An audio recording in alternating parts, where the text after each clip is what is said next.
nearing the end here on Region Football Weekly in our Centier Bank Studios. Jack Thiel, Mike DeWan. We got Zach Snelly producing today's show. And, of course, Mike DeWan, Dr. Locks, he likes to call himself. He's got something in his hand and a very important message that we want to tell you, our viewers. Yeah, I've been staring at this thing for 3 weeks trying to figure out what it is. I believe they call it a VHS. What is that? I know, man. This is before our time. But, again, this shows a collection we have of thousands of region football games throughout the course of history. Grab that film reel. That's been sitting there for a minute, too. I think that's what they call it, a film reel. We've been promoting this for the past few weeks. We started a GoFundMe to kind of help us digitize and distribute this crazy collection that we have of plenty of games. I know, that's a CD, I think they call it. 1987. Yeah. What were you doing in 19? Oh, jeez. I got to ask my parents that. I think they were seniors at the time. But, again, this shows how much of the collection we have. And you can check the link we have somewhere below, put on by our producer, Zach Sinelli. Again, anything would help us digitize and distribute all this media and help to keep our region football history alive. But, hey, if you're a basketball fan, soccer fan, we got it all. You know, we don't just limit ourselves to football. Our collection spans on many different horizons, from VHSs to mini versions of these, I think they call it. They got film reels and, CDs, DVDs, whatever you got, we got it. So, again, check out the link we have below at the GoFundMe. You can find it on all our social pages, but most importantly, our link tree, which has it's found on all our social pages. You can find it through there. And, yeah, anything would help us out. So, again, remember the region. Help us preserve this history and digitize it and keep it going on. So. And remember the region, because when we have the opportunity to discuss games like we have to for this show, years and years later, you have the opportunity to look back and watch those. So with that being said, let's segue into our games to discuss the red lights. It's decision time for Mike DeWan. Our man Claude gave him the lights app. Right. He doesn't know how to act now. We got a light show going on. So Mike DeWan, Dr. Locks, he just called himself on our break. He said he's 12-5 overall. You went 3-2 last week. We had those close games that you talked about. So honestly, when even though you were wrong on a couple of them, you were right about how close they were going to be. That's true. But 12-5 overall. Obviously, you had a shaky start. You were 4, I believe. You were 4-3 before last week, and you had that 5-0. So if we're going to be mathematical here, you're 8-2 in the last 2 weeks. 3 games to discuss. The first one, it's going to be number 2 Hanover Central against our blast bubble team, the Andrean 59ers. We talked about this game a little bit. For Hanover, a win will at least clinch a share of the title, and for Andrean, a win for them gives them a chance for a share at the title. It's at Andrean, so a lot of fans are going to be there, but for Hanover, it's been one of those magical seasons for them, and for Andrean, it's been one of those ups and down seasons, but an opportunity to really have something to remember with a win on Friday night. Mike DeWan, give us your takes, your keys, and your picks for this one. First off, like I was saying, big implications for the conference. Again, Rick and I talked about it, and both NCC guys. This rewrites history for the conference. Yeah. You have a blue blood like Andrean who's trying to, again, win another share of the title, and Hanover with the win, they win it outright in their first season, something that's very unheard of. A team walking in, again, a 3A team, and what they've done, again, they could win it all in one of the area's best conferences, and it's a big game for both squads. Andrean, I know they're going to pack the house. It's going to be a fun game, but I'm going to go with the road team. I think Hanover closes it out, and as we cue up the Hanover blue from our lights guy now. Hanover blue, baby Jack blue. Thiel, the lights guy now, but I think, I think Hanover, again, with that offense and what they've been playing with, man, their momentum, I bet, is so high right now, and I bet their confidence is through the roof. Mm-hmm. And I don't think it really ends here. I think Andrean makes it a fight. Okay. But I'm gonna go Hanover by 7. I think they go into a hostile environment in the Father Eckert Stadium. One thing to note, I think, is maybe a big indicator, and I think this would be Hanover's first game on grass. Huh. I'm trying to think. Wow. They played Lowell at home. Well, yeah. Highland is now grass. They played Wheeler, which now has a turf field. Yep. KV is turf, so I think this is their first game on grass. So I just thought about that now. You're a former football player, and talk to me through your experiences adjusting through turf to grass. What adjustments do you have to make as a player? I think I'm kind of old school in that. Because Munster's turf. The only grass field I played on Highland, right? I played on Highland for a little bit. They went to turf my senior year, I believe. Okay. But I played on Andrean a couple times. Because you got to wear different shoes. You have to wear different everything. I feel like what is that like? Is it that big of a difference? You know, is it really going to affect one's performance, or is it something just as like you just got to change shoes? You know, for me, in Munster, none of us really ever changed shoes. And maybe that's why we didn't have much success on grass fields. But for me, I love playing on grass. I like actually getting dirt. Okay. You know, getting dirty instead of having little tire pellets in all your socks. Yeah. And getting tire pellets in places where the sun don't shine. But it's I don't know. It's old school, but it's a different game. I think it's Andrean, of course, a lot more acclimated to grass field. That's, of course, they play half their games on grass field, being that it's their home base. And Hanover, it's going to be a little bit of a change. They may get off to a little bit of a slow start with that offense, but I think that's a big factor that kind of goes into it. I just thought of that now. I don't think that changes my pick. I still like Hanover to maybe get over the grass kind of effect. Maybe they go down early, but what they've shown last week, they could trail and they could come back and find out what they need to fix, and they could prevail. And I think they win the NCC tomorrow. So Mike Dewan has Hanover's undefeated magical season continuing. Now time for our second game. It's one of our game nights built by Von Tobel. Number 7 Morton at number 5 Hobart. Morton coming off a win against the Battle of Hammond Central Wolves, and of course Hobart coming off that loss against Hanover Central. All right, Mike, let's hear this one. It's a top 7 matchup. Both teams got a lot to play for. Obviously, we talked about one team trying to continue their winning ways, one team trying to bounce back after a tough loss. It is at Hobart, so definitely a hard place to win. What do you got here? Battle of the hot dog condiments, the condiments, period. The condiments. The condiment. Well, let's see if you can relish over this one. Oh, this guy, man. He's the best. He's the best. He's got it all, man. But still, a really good matchup with a lot of skilled players on both sides of the ball. I like both these teams a lot. Morton, again, I'd say a younger team in terms of youthful talent. I harp on them a lot about the players they have coming up. But I think Hobart, I think they have They got the Hobart yellow here. The yellow, the premature. I didn't make my yellow pick they're yet. Wearing Friday night. That is true. I think Hobart, again, with the track record they have, and I think they are a different team in the Brickyard, I will say, and that's going to be a hostile environment. It's going to be one of the, I think, better non-conference matchups of the year. But I am going to go with the mustard of the Hobart Brickies. Again, that's going to be an interesting, not only for the Color Rush uniforms that'll be on Friday, but there's a lot of talent on both sides, and it's a proven game for both. I think Hobart, this is, again, going into the postseason, this is although they are different classes, I believe Morton is 5A and Hobart is still in 4A, but this is a precursor for what to expect come playoff time for both teams. I think they play above their class ranking, their class size, and I think this is, again, I wouldn't say a tune-up game for both squads, but it's going to be a very exciting matchup, and I'm going to go with Hobart. I think they got the experience a little bit, senior leadership, as well as some younger pieces that have really shined this year, and again, playing at home, I think that helps out a lot, but again, I'm very happy to be a part of it, and it's going to be a fun little condiment bowl. I think it's going to be fun, and we'll see what we could relish.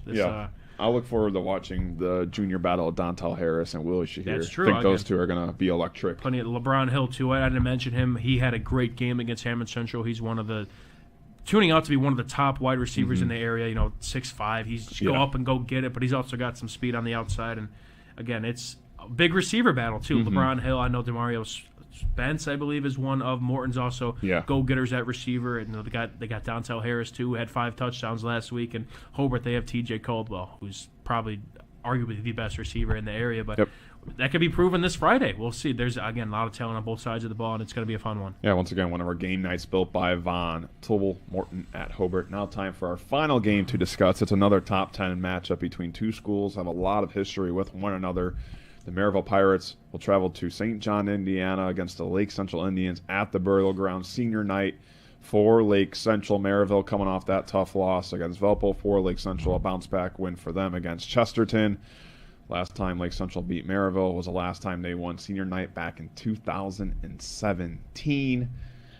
This is a game that it's my game of the week just because I think you talk about Merrillville, who's got this really just impressive offensive attack with obviously Dante Pope, J.Q. Johnson.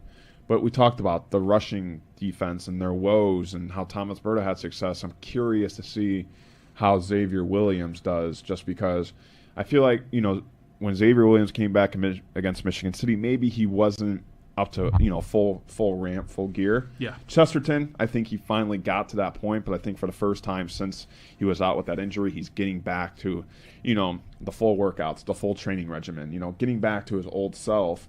And when you have a defense that gave up that many rushing yards, I think Xavier Williams is looking at that film saying, hey, I'm ready to eat. It's senior night for him. Obviously, a lot of loved ones will be there and support not just for him, but all the seniors on the Lake Central Indians side of things. And it's a big game for both teams, like we talked about, for Merrillville and Lake Central, both trying to get on hot streaks before postseason.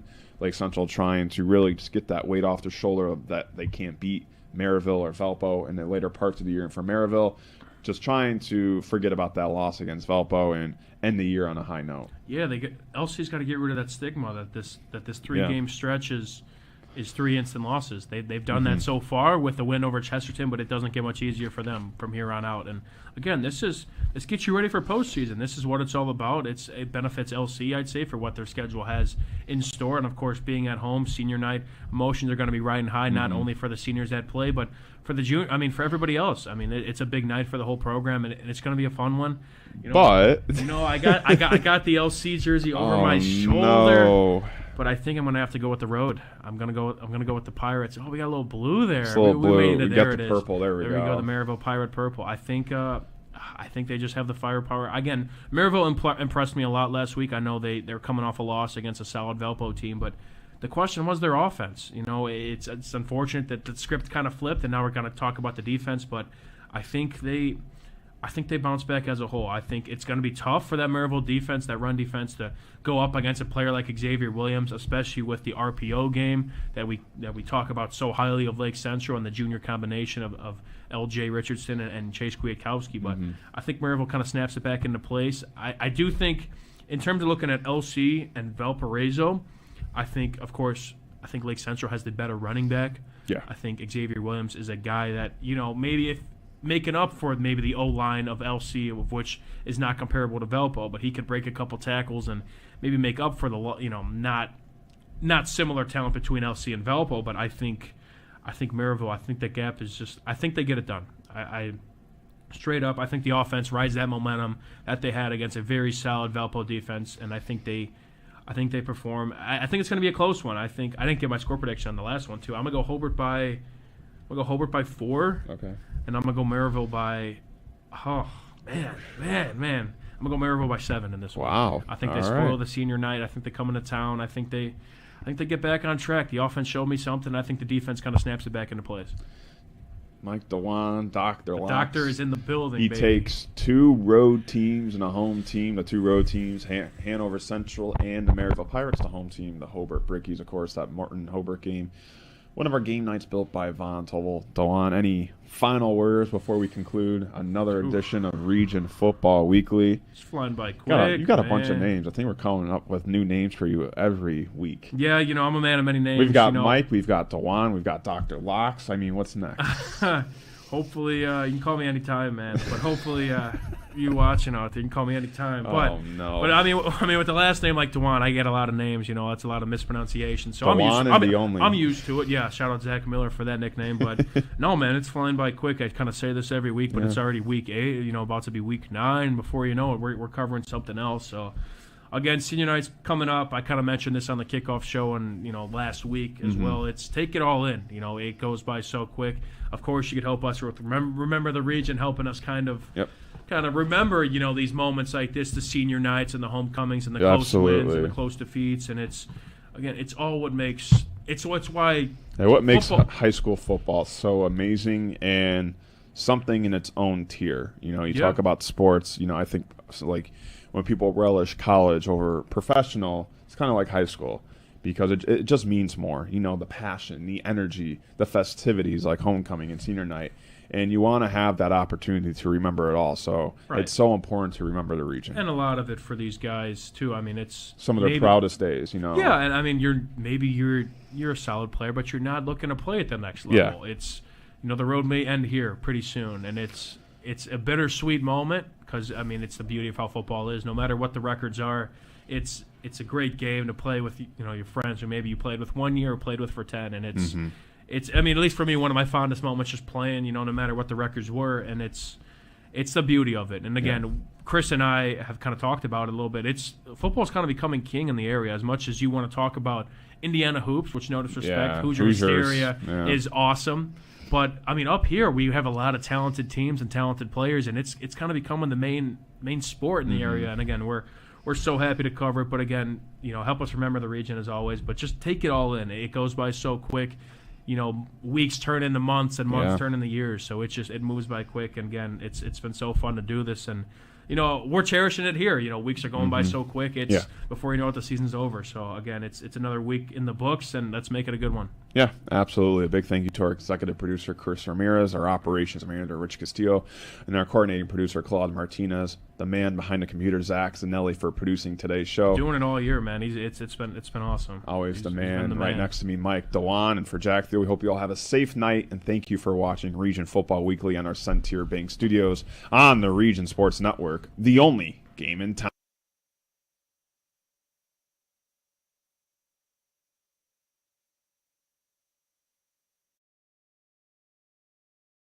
Update your kitchen or bathroom with Von Tobel. Get 20% off select cabinets now through October 28th. Von Tobel has cabinets and vanities in a range of styles and colors. Plus, built-in storage, countertops, and flooring. Our designers will help you find the perfect selections for your style and budget. Scan to visit VonTobels.com today to book your free consultation at one of our 4 Indiana showrooms. Von Tobel. Building better together. Quintel Incorporated is a family-owned and operated company located in Northwest Indiana that specializes in the reconditioning, repair, and remanufacturing of heat exchangers. Since 1994, Quintel has been handling jobs of all sizes throughout the country. Equipped with the most modern technology and advanced tools, Quintel provides top-notch service. When you trust Quintel for all your needs, you'll get peace of mind and a finished job that exceeds your expectations. For more info about Quintel and the services they provide, visit quintel-inc.com.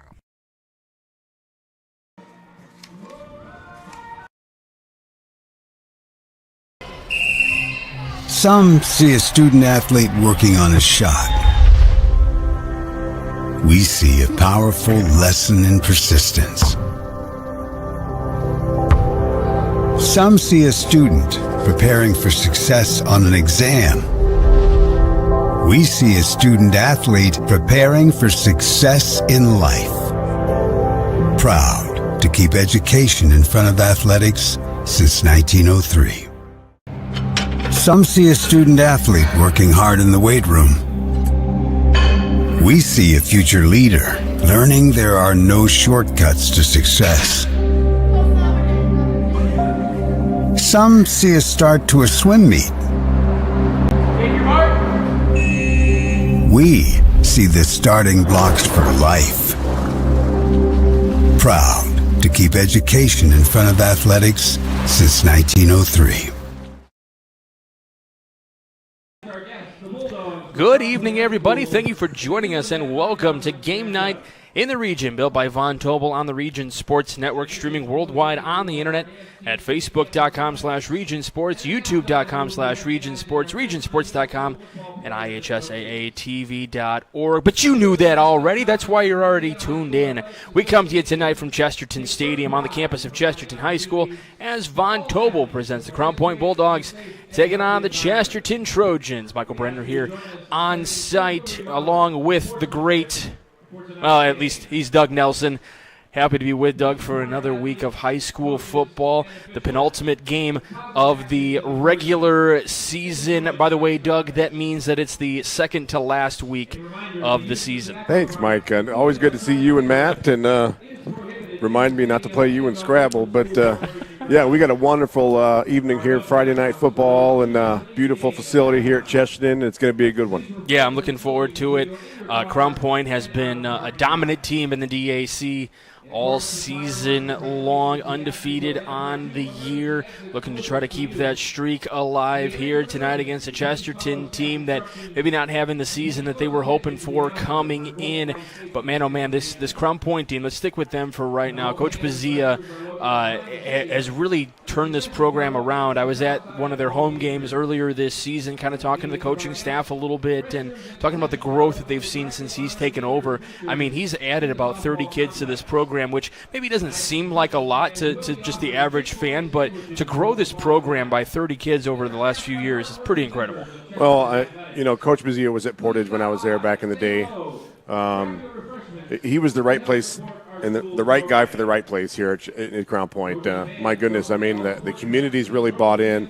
The schools with the resources and the facilities that they're putting up, they're giving their kids every opportunity to succeed, and that's all you can ask for high school athletics. Well, and you're getting constantly the turnover at the quarterback position, and I call it turnover, but you had a senior last year, J.J. Johnson, and now you get a junior this year in Noah Ehrlich, and things are just really rocking and rolling at the quarterback position, which we know is such a pivotal part of any offense and any team going into a season. Yeah, absolutely. We saw Ehrlich last year when he was in Hobart, and just he plays older than he is, right? Yeah. I mean, he's only a junior, but when you see just how he carries himself, his decision-making on the field, and the guys look up to him. So, what a great leader to have on the field for Coach Mazzio and his staff. And one of the things that, and we've talked about this in previous games, when you're a team that, maybe is kind of rolling through the competition a little bit in some of those games, you get to that running clock position. It also allows some of those quarterbacks that are going to be the future of Crown Point football, so like a kid in Logan Hatt that gets a chance to go out there and a good chunk of that second game and kind of get his feet wet and not feel the jitters maybe of a season to start a year when he hasn't even seen the field before. Well, that's what a quality coaching staff does. You're not only playing for this week or in this year, but you're playing for next year and the year after. I mean, you're playing guys, you get them in when you can. And, with the scores that they've had, as you mentioned, they've been able to play the third string, maybe second and third string, maybe some JV guys and get them in valuable varsity minutes that you just can't replicate. Yeah, it's been incredible to watching the development of a lot of these guys. And, you look at Larry Ellison as well, 15 touchdowns on the year, over 700 yards of running. So, and he's just a junior as well. So this is going to be a tandem that's still going to work for Crown Point next year, and then we'll see what happens after that. But then the resources that Noah Ehrlich has as well. I mean, Larry Ellison obviously can come out of the backfield, but a big-time rusher. But then you got your quality wide receivers, and we'll take a look at that Gladish Law Group starting lineup in just a little bit. But looking at guys like Cam Sorsey, Landon Delich, Nick Soley, I mean, it's a plethora or a cornucopia, if you will, of receivers. There you go with the big words again. But you got Seamus Molaski. You haven't even mentioned that's him. He's true. a Yes, huge right, tight end yeah. and active and good hands. And I think he's signed to go to participate in track and field at the Division I level. So just athletes everywhere. And as you mentioned, sometimes when you have so much talent on one team, there's only one ball. Right. So the guys have bought in, and when it's my opportunity to get the ball and succeed, I'll do the best I can. But when it's somebody else's turn, we're going to celebrate that, right? We're a team. We win as a team. We lose as a team, and that's what makes that's how they get to the level that Crown Point is at right now. Well, it is a spectacular night for football. It truly feels like fall now, as we started October in the in the low 80s here this week, and now things have really cooled off here in Chesterton, and we had some pretty beautiful as the sun is beginning to set here as we get closer and closer to fall.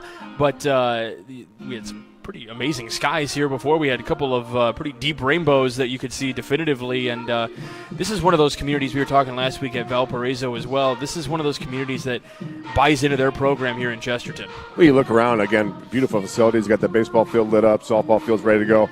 But real quick, Mike, I was thinking about this on the way over. The variables. Yeah. In a game where you're the underdog on paper anyway, you want as many of those variables as you can. You want the wind. You want the rain. You want that slick turf.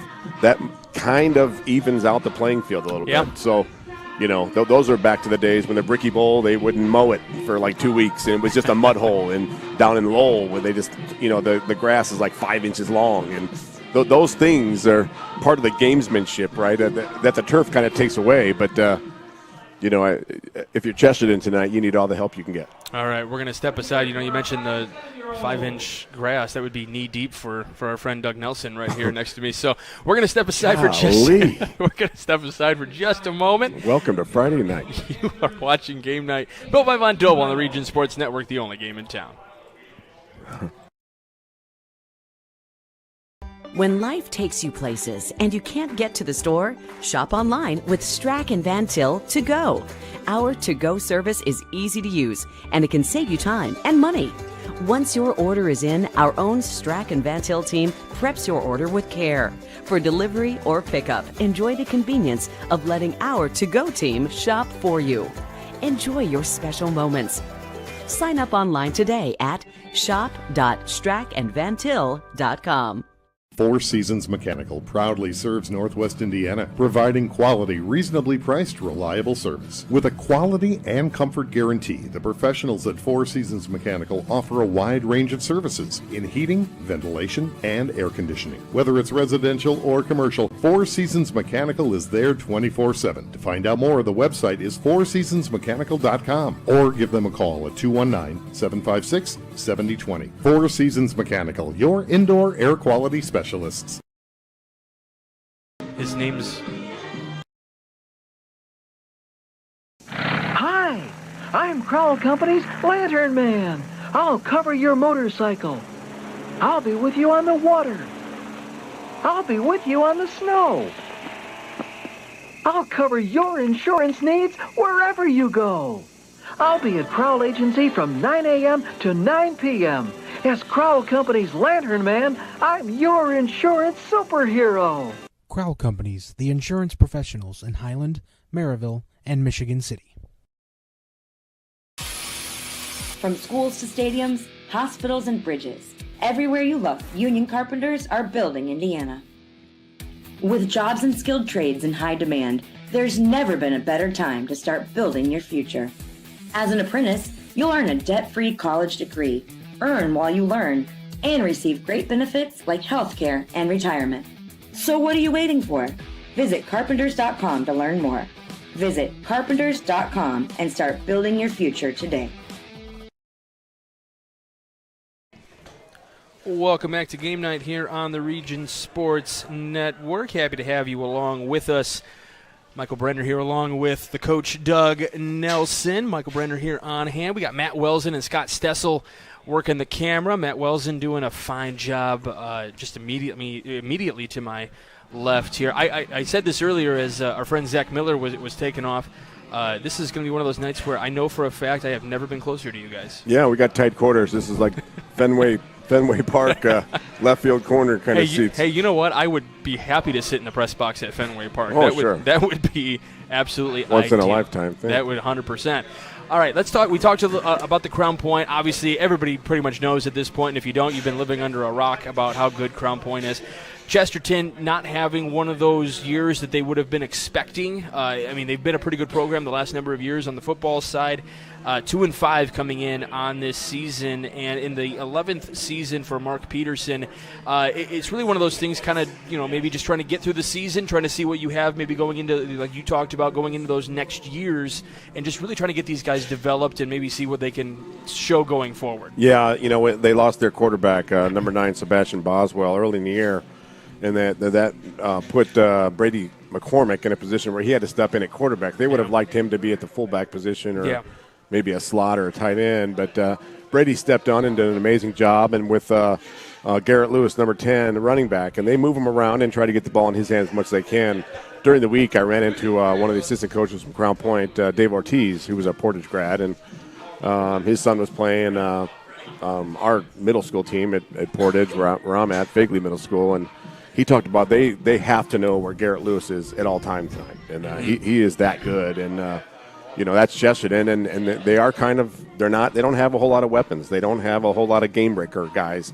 It's going to have to be methodical drives, take the clock, use the clock as much as you can, and possess the football so Crown Point can't score it whenever they want to. Yeah, Brady McCormick coming in to this one tonight. He's done pretty much more damage on the run game than he has, or almost equal really on the run. So he's kind of been complimentary. He's got over 400 yards passing on the year with 4 touchdowns, and then just a little shy of 400 yards rushing for 4 touchdowns. So kind of splitting it up a little bit. I'm expecting to see a little bit more run maybe from the Trojans than pass, but we thought that last week too with Valparaiso Merrillville, and that did not happen that way. So, but I mean, there are some weapons available. Alex Santucci is one of those guys. A couple of touchdowns on the year, over 200 yards receiving. He's got a 45-yarder at one point, and it's just kind of keeping everybody afloat and keeping everybody doing their absolute best, and just keeping them into that program. We were mentioning before. This is one of those communities, we kind of said it off air as well. Like if I were to look down right now, I didn't do it earlier, but if I were to look down, there's still quite a few seats that are filled here at Chesterton, even when a program maybe isn't having the best of seasons. Well, again, it's a lot of times we put too much emphasis on the win and loss. I mean, they're 2-5, but they're in the Duneland 2-5. Oh, yeah. The Duneland's very good this year, and again, to go back to the community of Chesterton, they do it right. And like we mentioned, people don't leave Chesterton. Like we mentioned, Coach Campbell was here. Coach Hobson was for softball, and Coach Urban doing an amazing job with boys basketball, and they don't leave. But that's for a reason. That you don't leave places that do things the right way. So we're welcome. We're very fortunate to be here, and Coach Peterson's got some good guys on his staff. Coach Jesovich was the head coach of Portage, so he's not doing it by himself. Wally McCormick, Brady's father, who's also head coach of Portage, and Hobart and Andrean, and they do a good job, and more importantly, what I've always said about Coach Peterson, he's good people. Oh yeah, I've known Mark for about 30 years, and God, that makes me sound old. But when I was at VU as a student, he was 32 years old. Thanks, Mark. Shut up, Mike. But just good people, and that's what you want your young people to. Those are guys you want them to be able to look up to. Again, they're good father figures. They talk about how to be a good husband, a good dad, and that's what it's all about at the end of the day. Yeah. Well, and not only Coach Peterson is just one of the examples that we were talking about some of the coaches off air just a moment ago. Every coach that I've talked to from here when we're doing a game, whether I've done soccer and basketball and all sorts of things here at Chesterton, every coach is willing to talk to us.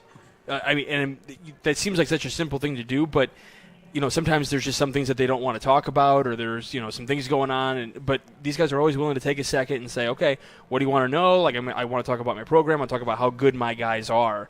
Whether it's showing that way on the scoreboard or not, that win-loss thing that we kind of put a little too much emphasis on. But the coaching staffs have always been great with us, and really around the region, everybody's pretty good with us. Yeah, and again, at the end of the day, too, it's about promoting your product, right? Yeah. It's about promoting your young men. Your school. You see it with Crown Point. We've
And we welcome you back to Game Night here on the Region Sports Network, presented by Von Tobel. We apologize for the technical difficulties.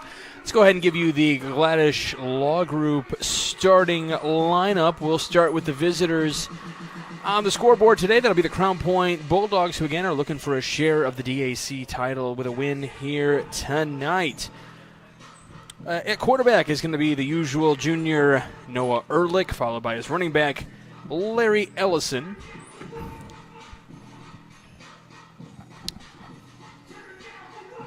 I was just looking at Matt Wilson asking if he has I don't know if you have graphics or not for that. Oh, Crown Point, we're going to go offense first. So, there we go. Yep, my bad. Oh, wait, so we can get that on the screen for you.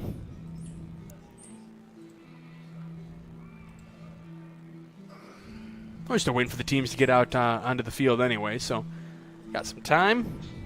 There it is, your Gladish Law Group starting lineup. They're here to help. Action, not words. So again, you got Noah Ehrlich in at quarterback, Larry Ellison in as the running back. A lot of receivers to use as the Chesterton Trojans make their way out onto the field. A little smoke show going on as well. Pretty impressive down there. Some pretty awesome walk-up music.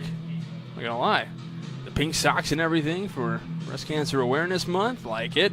Anyway, the rest of that Gladish Law Group starting lineup for the Crown Point Bulldogs. You got Cam Sorsey, Landon Delich, Nick Soley, and then Jacob Soley in at the tight end position today, according to the starters that we received earlier. And then you got the offensive line from left tackle to right tackle. You got Ilya Paviadakis, Jeff Machete, Nathan Gregory, Austin Rivera, and Paul Clark.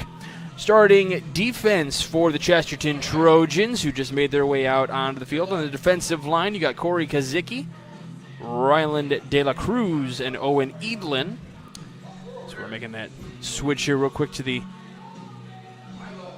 Chesterton defense.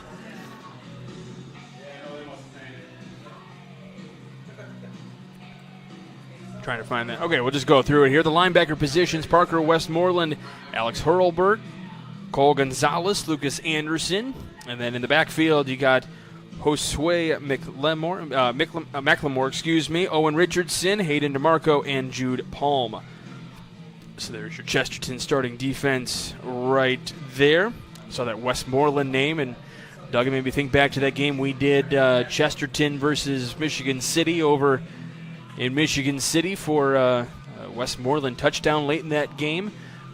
Chris Mullins on the touchdown, and then Westmoreland getting the touchdown late in that one. It was a fourth. I remember it was a fourth and long goal. I don't know if you remember that play at all. Sure. Chris Mullins was a gamer, wasn't he? Oh, he was fun to watch. He's 100%. Tough. He was tough. It was fun to watch on the basketball court as well. So those are your Gladish Law Group starting lineups.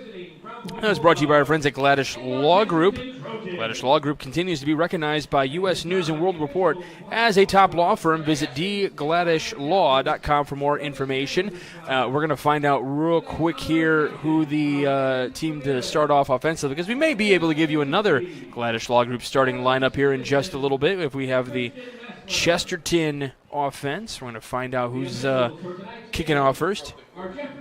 The captains are meeting at midfield on the Trojan logo there, and they're going to do a little coin flip. So we'll find out who wins the toss out there. Michael Brenner, Doug Nelson alongside. Happy to have you with us here for game night. On a beautiful night for football, and it's a true fall weather night. It's here, right? It's fall. It's here. It is here. About 50. What is your temperature? Did you do that? I have not done that yet. Can't reveal too many breaking news stories, but it looks like Crown Point will receive the ball as Chesterton won the toss, and they will defer to the second half. So Crown Point will receive, and they will receive at the left side of your screen and move to the right when they get the ball. So I actually predicted that Crown Point would get the ball first by doing their offense first. That's just how we do here at the Region Sports Network. What's the final score going to be, Mike? I can't reveal that because then everyone's going to turn it off. I got you. Okay, what about tomorrow? The Alabama game, Mike? Do you know that score? Lottery numbers are coming your way in a little bit. Right. We just don't have a sponsor for that quite yet. we're going to take a look at that Economy Electric Heating and Cooling game night forecast brought to you by Economy Electric Heating and Cooling. Keeping you cool in the summer and cozy in the winter. It is a beautiful 49 degrees outside, mostly cloudy. There was a little drizzle going through earlier, but that seems to be taken care of already here for the evening.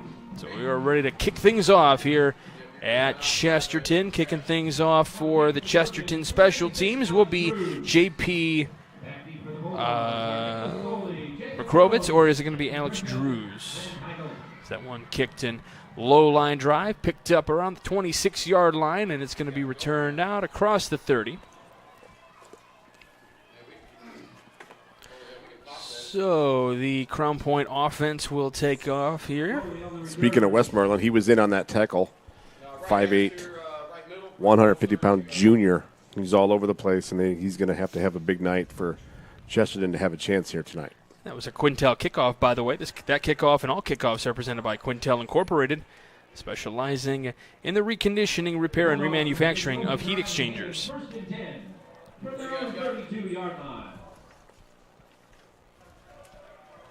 It's also a Four Seasons first down as well.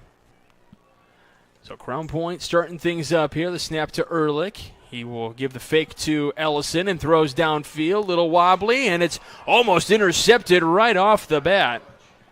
That would have been a big start, as Owen Richardson looked like he was in on almost catching that one. It looked like he was a little light on his feet. I don't know if he slipped or what, but he was on his back foot a little bit there. And he had his linebacker, or sorry, not his linebacker, his tight end open across the middle. Seamus Molaski was wide open in front. Chesterton's in like a little 4-3. Safeties are not playing very deep. So waiting for the snap. It'll be 2nd down and 10 here for the Bulldogs. The snap. This time it is given off to Ellison, who runs ahead.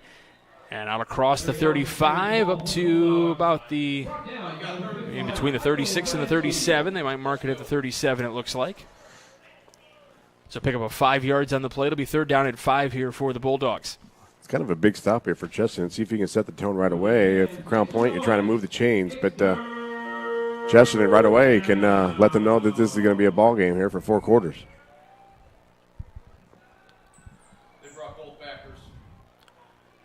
He's short. Yep, that's going to be short of the first down Late across flag. the 40. So there is a flag on the far side of the field. Is that a face mask or? We'll find out here in just a moment with the official going to make that announcement. We'll see if it gives Crown Point a first down as well. Yep, it is going to be a face mask, so that is going to give Crown Point a little bit better field position here, and more importantly for them, it keeps the drive alive. Yeah, moves the chains. You can see Ehrlich with the weapons that they have. The play action pass, the backers and the safeties really have to pay attention to that. So they're going to try to draw those secondary up and go over the top here eventually. But as we've seen, the Crown Point offense is very balanced, and they have a lot of weapons here that can move the football.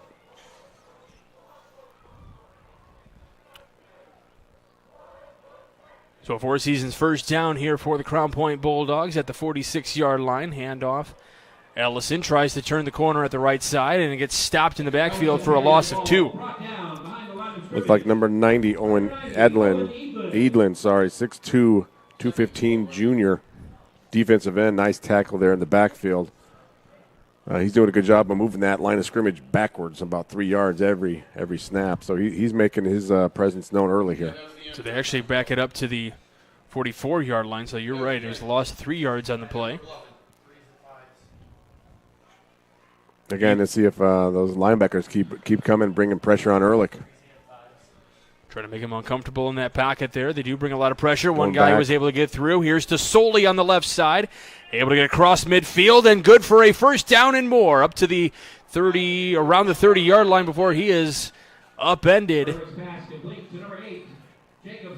So Jacob Soley. A little misdirection there by Crown Point. Everybody's going to the right, and they set it back to the left-hand side where there was nobody there. They had a great job of the offensive lineman, did a great job of getting downfield and started the convoy for the running back there. down the sideline.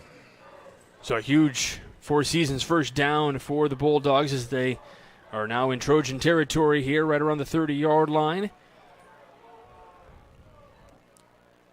Handoff Ellison trying to find some room, and he gets stopped immediately at the line of scrimmage. Nothing to gain, maybe even lost a little bit of yardage there.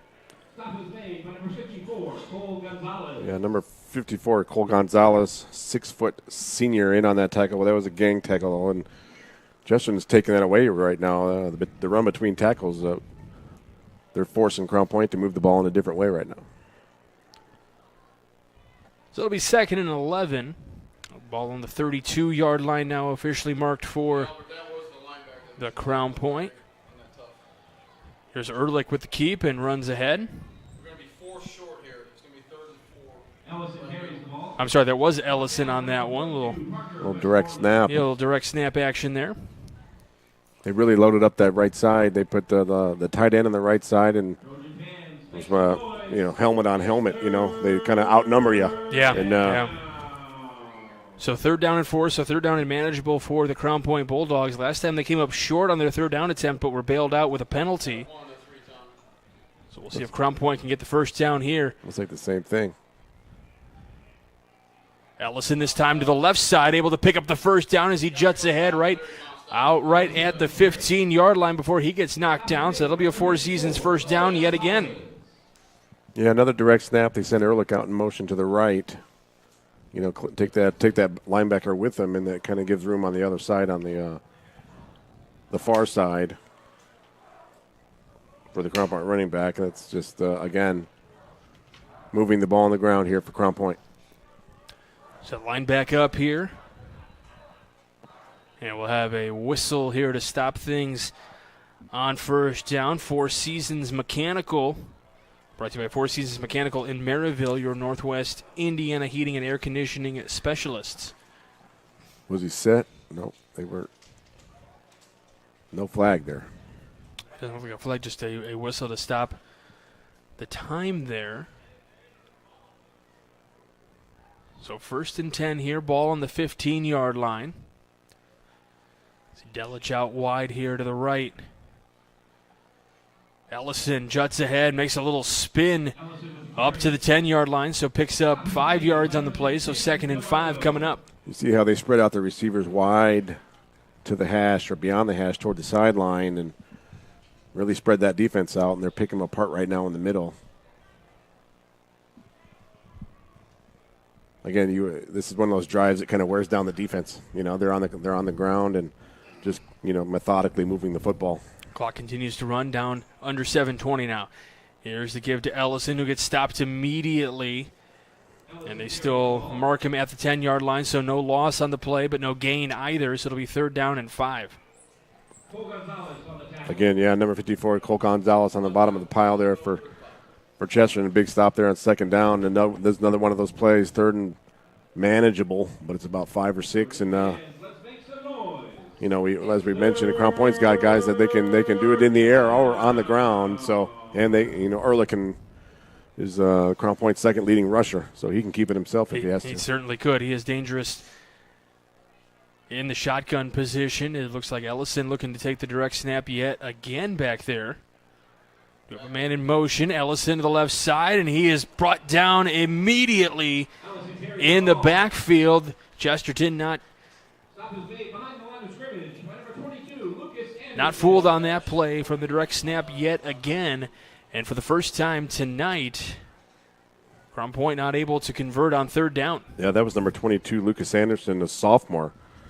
Active play there, 5'11", 180. Great job by the linebacker to get back there and make something happen in the backfield.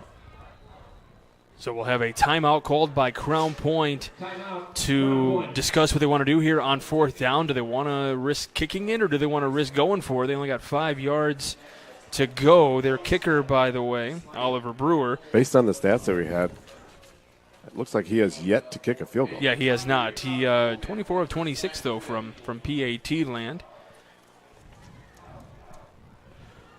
Langle's Pizza has been a favorite spot since 1979. Enjoy pizza, sandwiches, and more. Dine in and carry out. Langle's serves Northwest Indiana from their 3 locations, Highland, Schererville, and Crown Point. Order online at langospizza.com.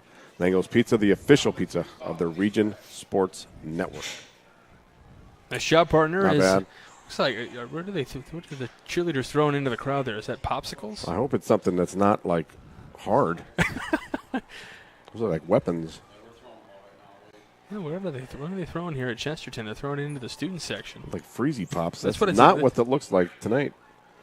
Might have been good a couple weeks ago. Crown Point back to the line here. It'll be 4th down. Trying to see if they can get that first down there.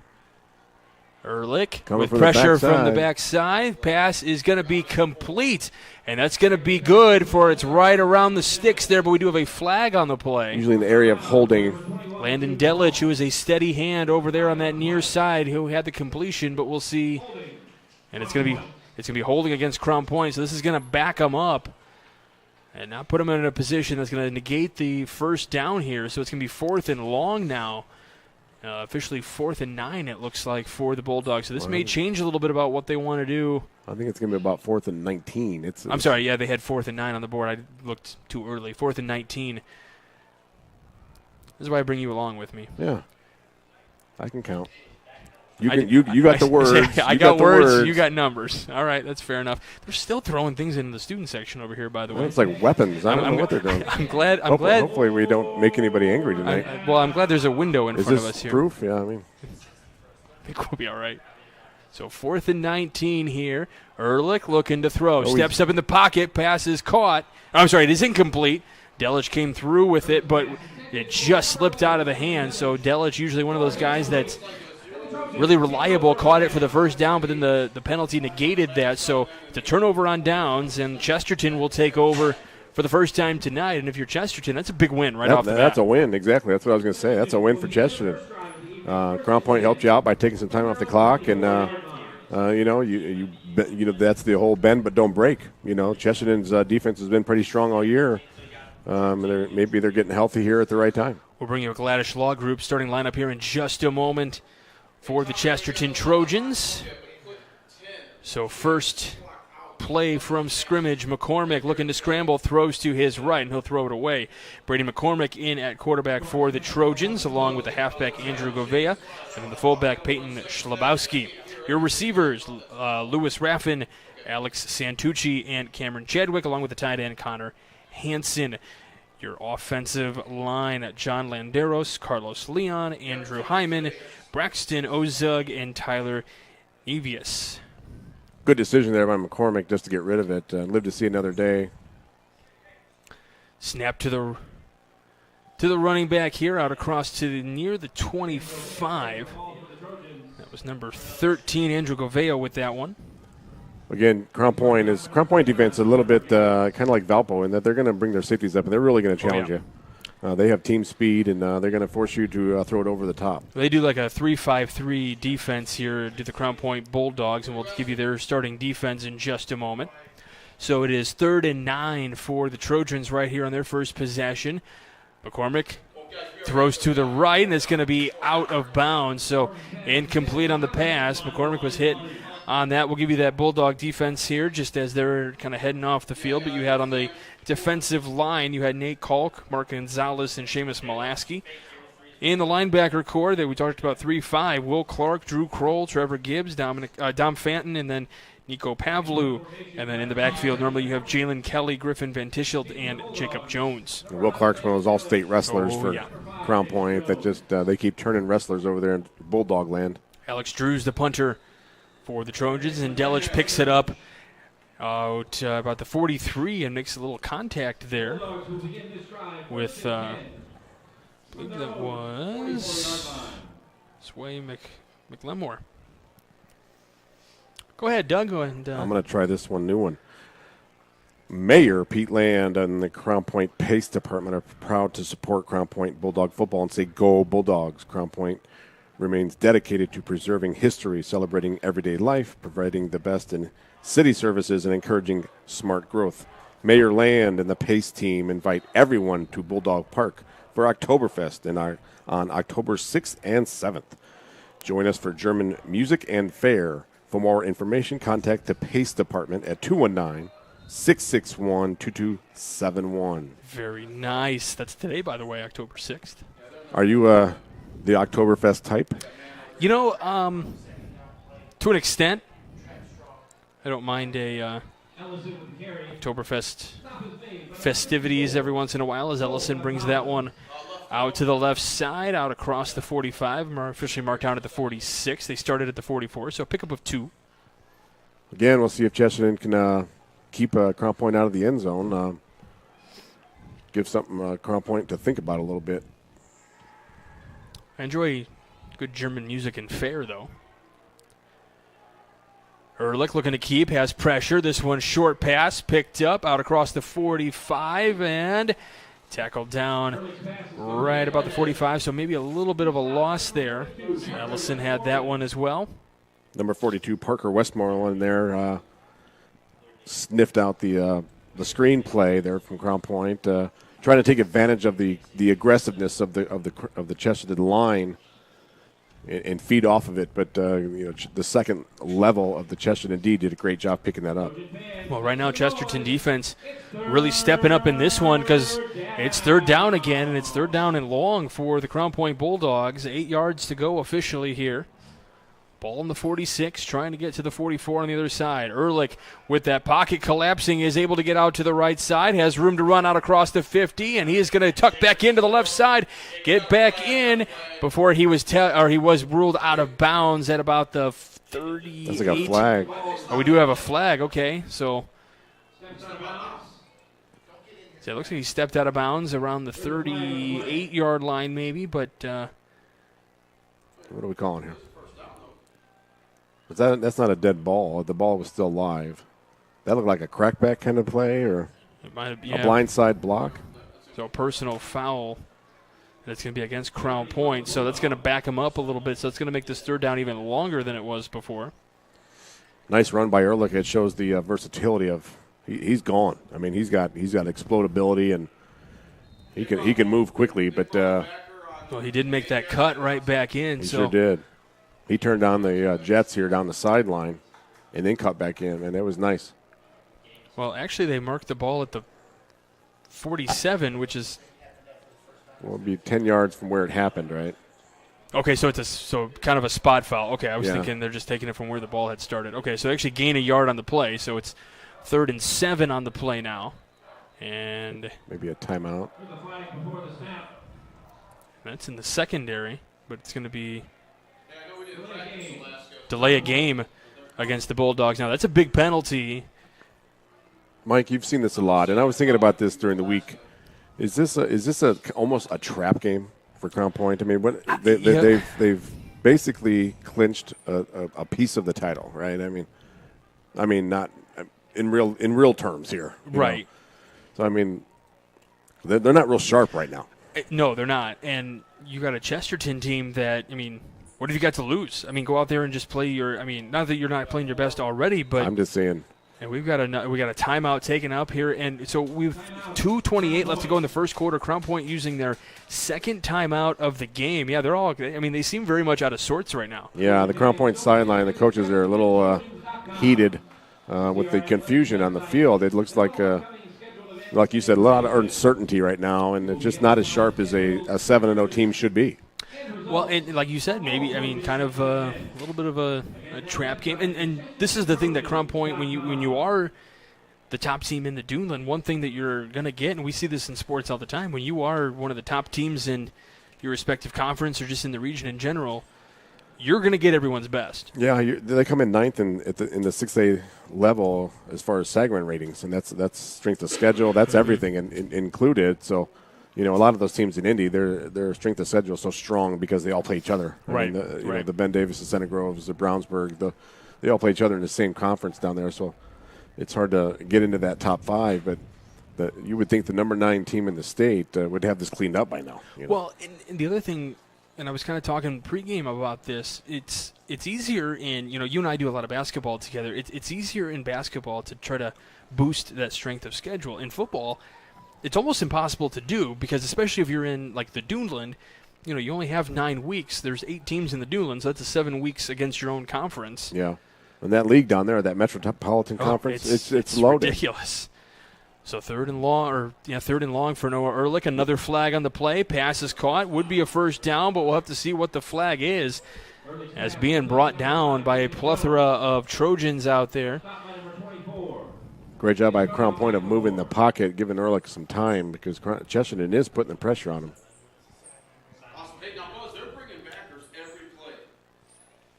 So it is going to be ruled a first down. So it looks like the it looks like they are. Was the foul against the Trojans? I think it was a warning on the Chesterton sideline. It was okay. That was with the flag. That sideline warning. But great job moving the chains there by Crown Point and Ehrlich, keeping the play alive. So a lot of times what happens is probably the official ran into someone on that sideline there. As Ellison gets it and juts ahead out across the 40-yard line. So a pickup of a yard on this one. That was a Four Seasons Mechanical first down, by the way, on that last play. We talk about it, just about every week too. You wonder, why do they continue to run the ball? Those are like body shots. Oh, yeah. They're softening them up. They're bringing the backers up. You can see the linebackers are really drawn in, and that's setting up a play action here down the road. We don't have access to, a running clock where it shows time of possession, but Crown Point has definitely been dominating the time of possession game here. They have had most of their team on down for offense. Here's this one the pass is complete and taken for a first down. You see when Ehrlich has time and can set his feet and square his shoulders, he's got a rocket for an arm. So it's just about his decision-making, and just take what they give you. Yeah. You don't have to, go long every time. Just take what they give you and methodically move the ball down the field. Well, those are one of the nice things that as you watch, and we really have watched Noah Ehrlich. I mean, it feels like he's been playing in the region forever, and I've mentioned that before, but because he was in it as a freshman quarterback over at Hobart and now as a junior here at Crown Point, just those little intangibles that we're watching as he keeps here, runs ahead. This is Ellison, out across the 20, picking up that right around the first down, maybe going to be an extra yard above the first down marker there. And again, that's why you continue to run those between the tackles. It's like, just wears them down, and eventually you break the hole and get that. With the linebackers coming so hard, you get to that second and third level of defense. It's just a one-on-one move. Clock under a minute here. Here's another direct snap and trying to run ahead. Ellison tripped up just shy of the 15, though. That clock going to continue to run. It's down to 47 right now. Again, you got two teams committed to running the football. Like you mentioned, the Chesterton is kind of lacking right now in the time of possession. But, see if Crown Point can finish a drive and get the ball in the end zone.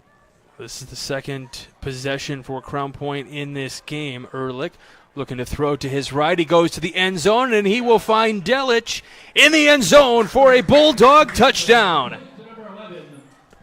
Great job by both. Great touch by Ehrlich and Delich. Created some room. Won the hand battle between him and the corner, and created some room. And it was kind of a back shoulder, soft and high for the receiver. So the touchdown good for 16 yards to Landon Delich, his fifth of the season, and Brewer on for the PAT. And it is up, and it is good. So 7-0 your score with 21 seconds left to go in the opening quarter. You're watching Game Night, built by Von Tobel on the Region Sports Network, the only game in town. This box is small, like Pet Supplies Plus. This one is large, like a big box store. In each, Stu has carefully hidden a toy. Question is, which dog will find it first?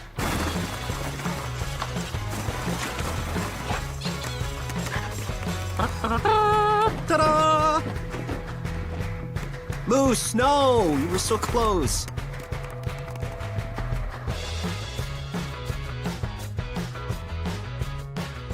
How far would you go to relive another Friday night under the lights?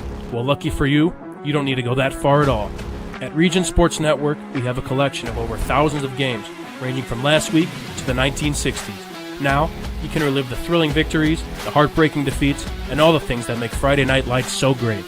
Talk to us here at RSN and help us remember the region. Please visit Remember the Region with the link on the screen or through our link tree found on our social media platforms. #RememberTheRegion. Welcome back to Game Night here on the Region Sports Network, but by Von Tobel. This is a Quintel kickoff. This kickoff and all kickoffs are brought to you by Quintel Incorporated, handling jobs of all sizes throughout the country since 1994. And for Chesterton, this will be the second time they get the ball, and they get it for 21 seconds here in the opening quarter. They want to hold it for a lot longer than that, though. Yeah, but again, Mike, not to change the subject, but this is one of those things, the special teams. Oh, yeah. That third phase where this is one of those things that tomorrow morning Coach Bazile and his staff will talk about that will come back to bite you in the postseason. Oh, yeah, because that kick on the kickoff was out of bounds, so that moves the ball up to the 35-yard line on the penalty. We'll get you some Strachan Van Til hometown scoreboard updates here in just a moment as McCormick back in for Chesterton. Here's the snap. Here's the give and a run ahead. Nice piece of running by Andrew Govea.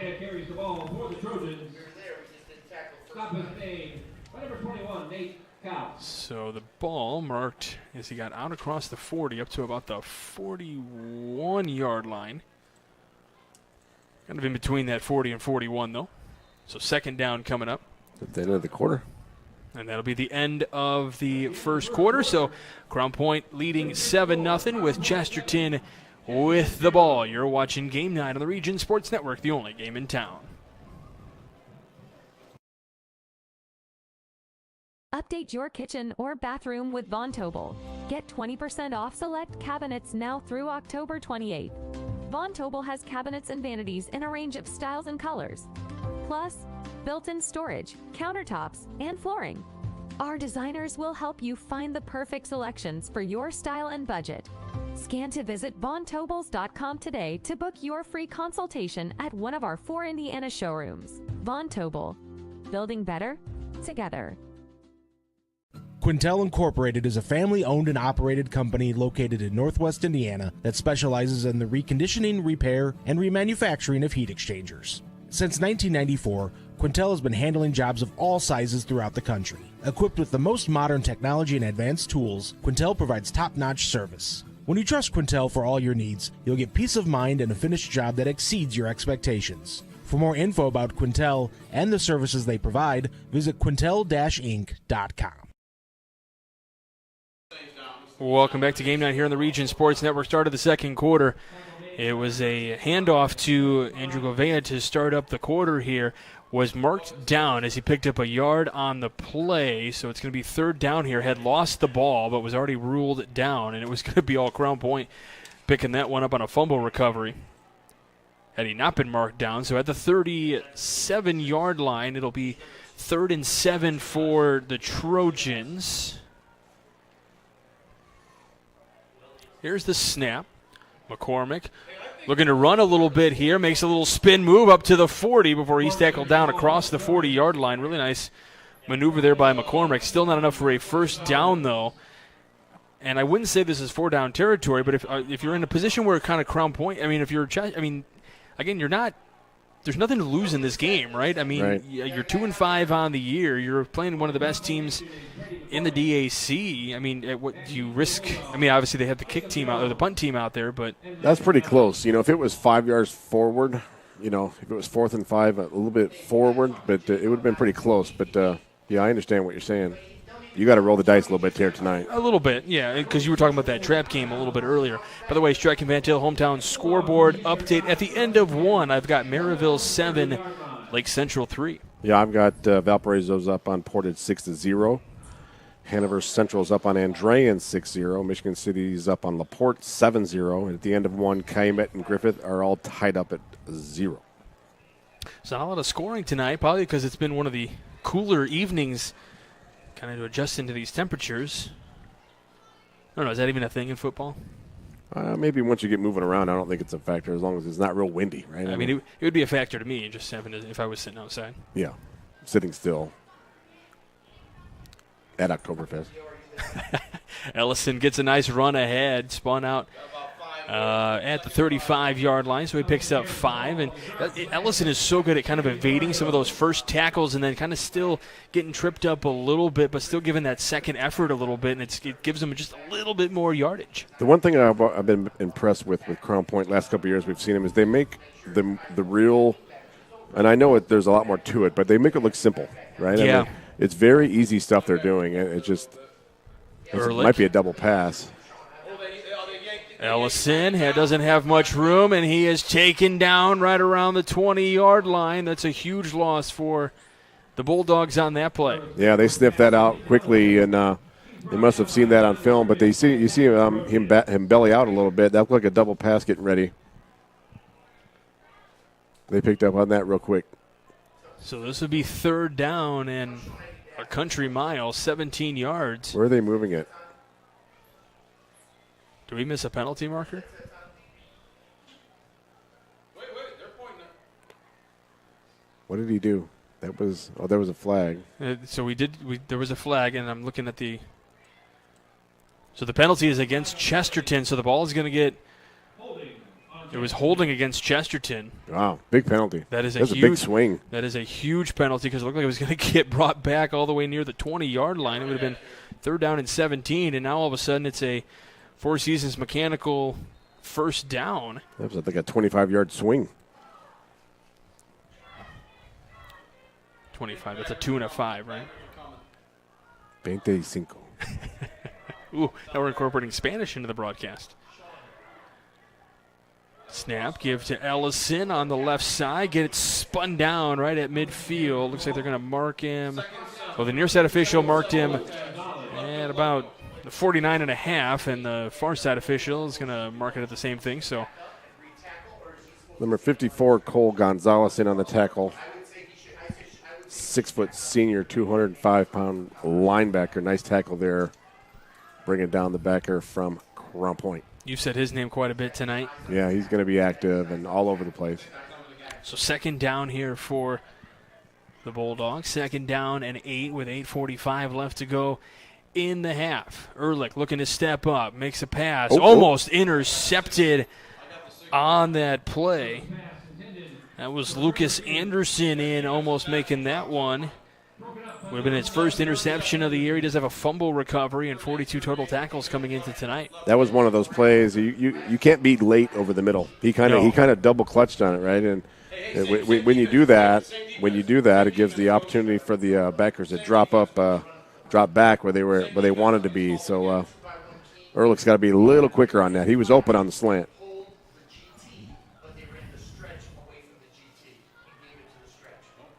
Man in motion, fake throw, handoff to Ellison from the backside. A little Statue of Liberty play almost, Another right? flag.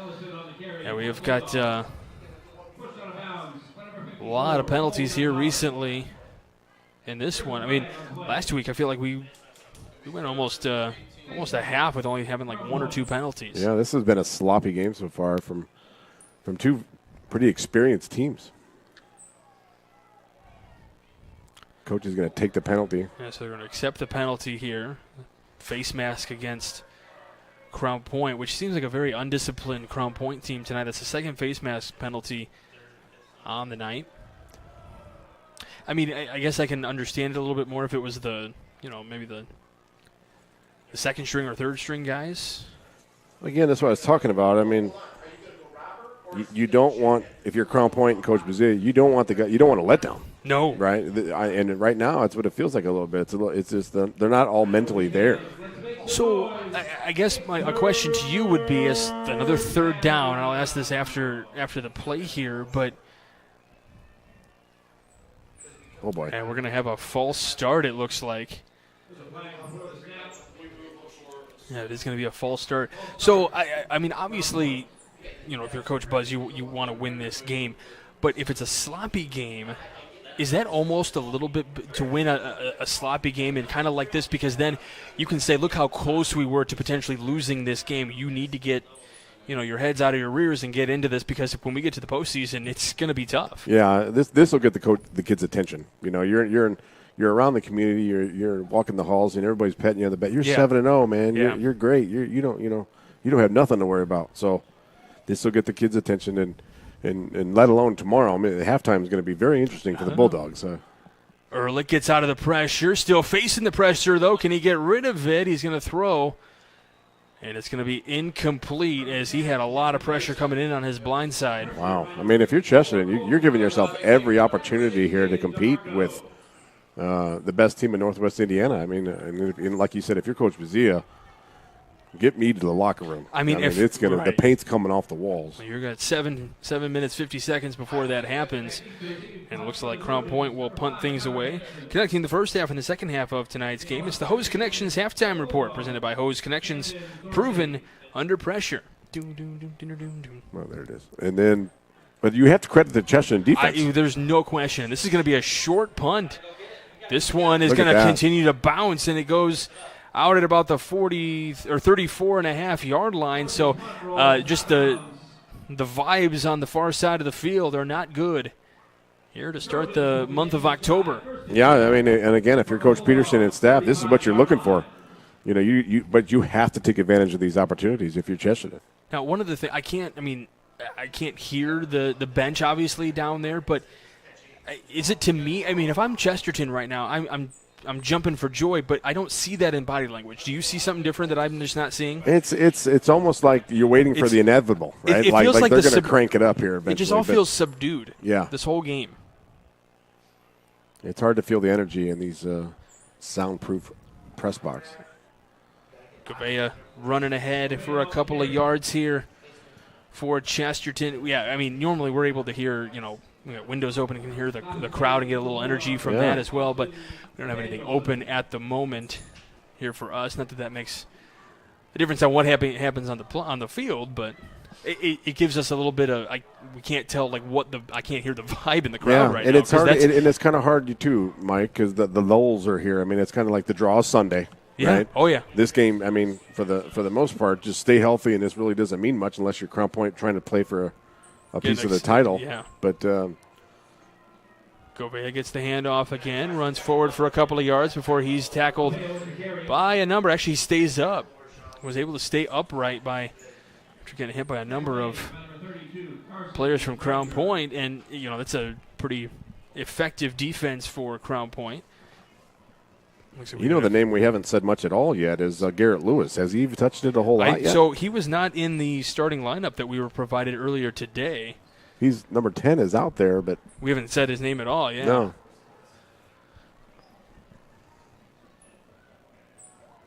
Yeah, he hasn't really been much of a factor in this one today.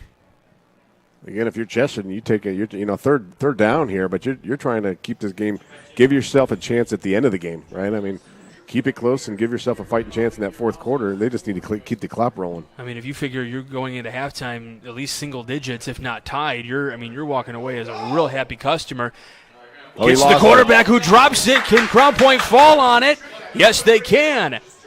And that might be the burst of energy that the Crown Point Bulldogs have needed.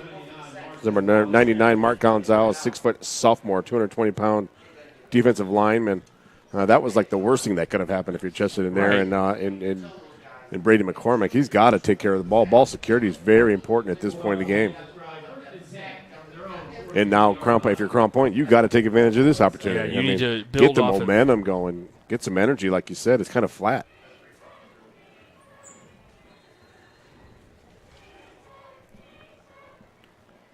So Crown Point will head out here. Four Seasons Mechanical first down for the Bulldogs as they take over on the turnover, the fumble recovery from Mark Gonzalez, his first of the season. Here's the snap to Ehrlich. He keeps, throws downfield. Pass is incomplete. Oh, almost picked on the far side of the field. It's number 25, is that right? It looks like number 25, that's right. Owen Richardson. Which we've called that name a decent amount. Yeah, 5'10". That's a long throw there by Ehrlich from the near hash to the far sideline.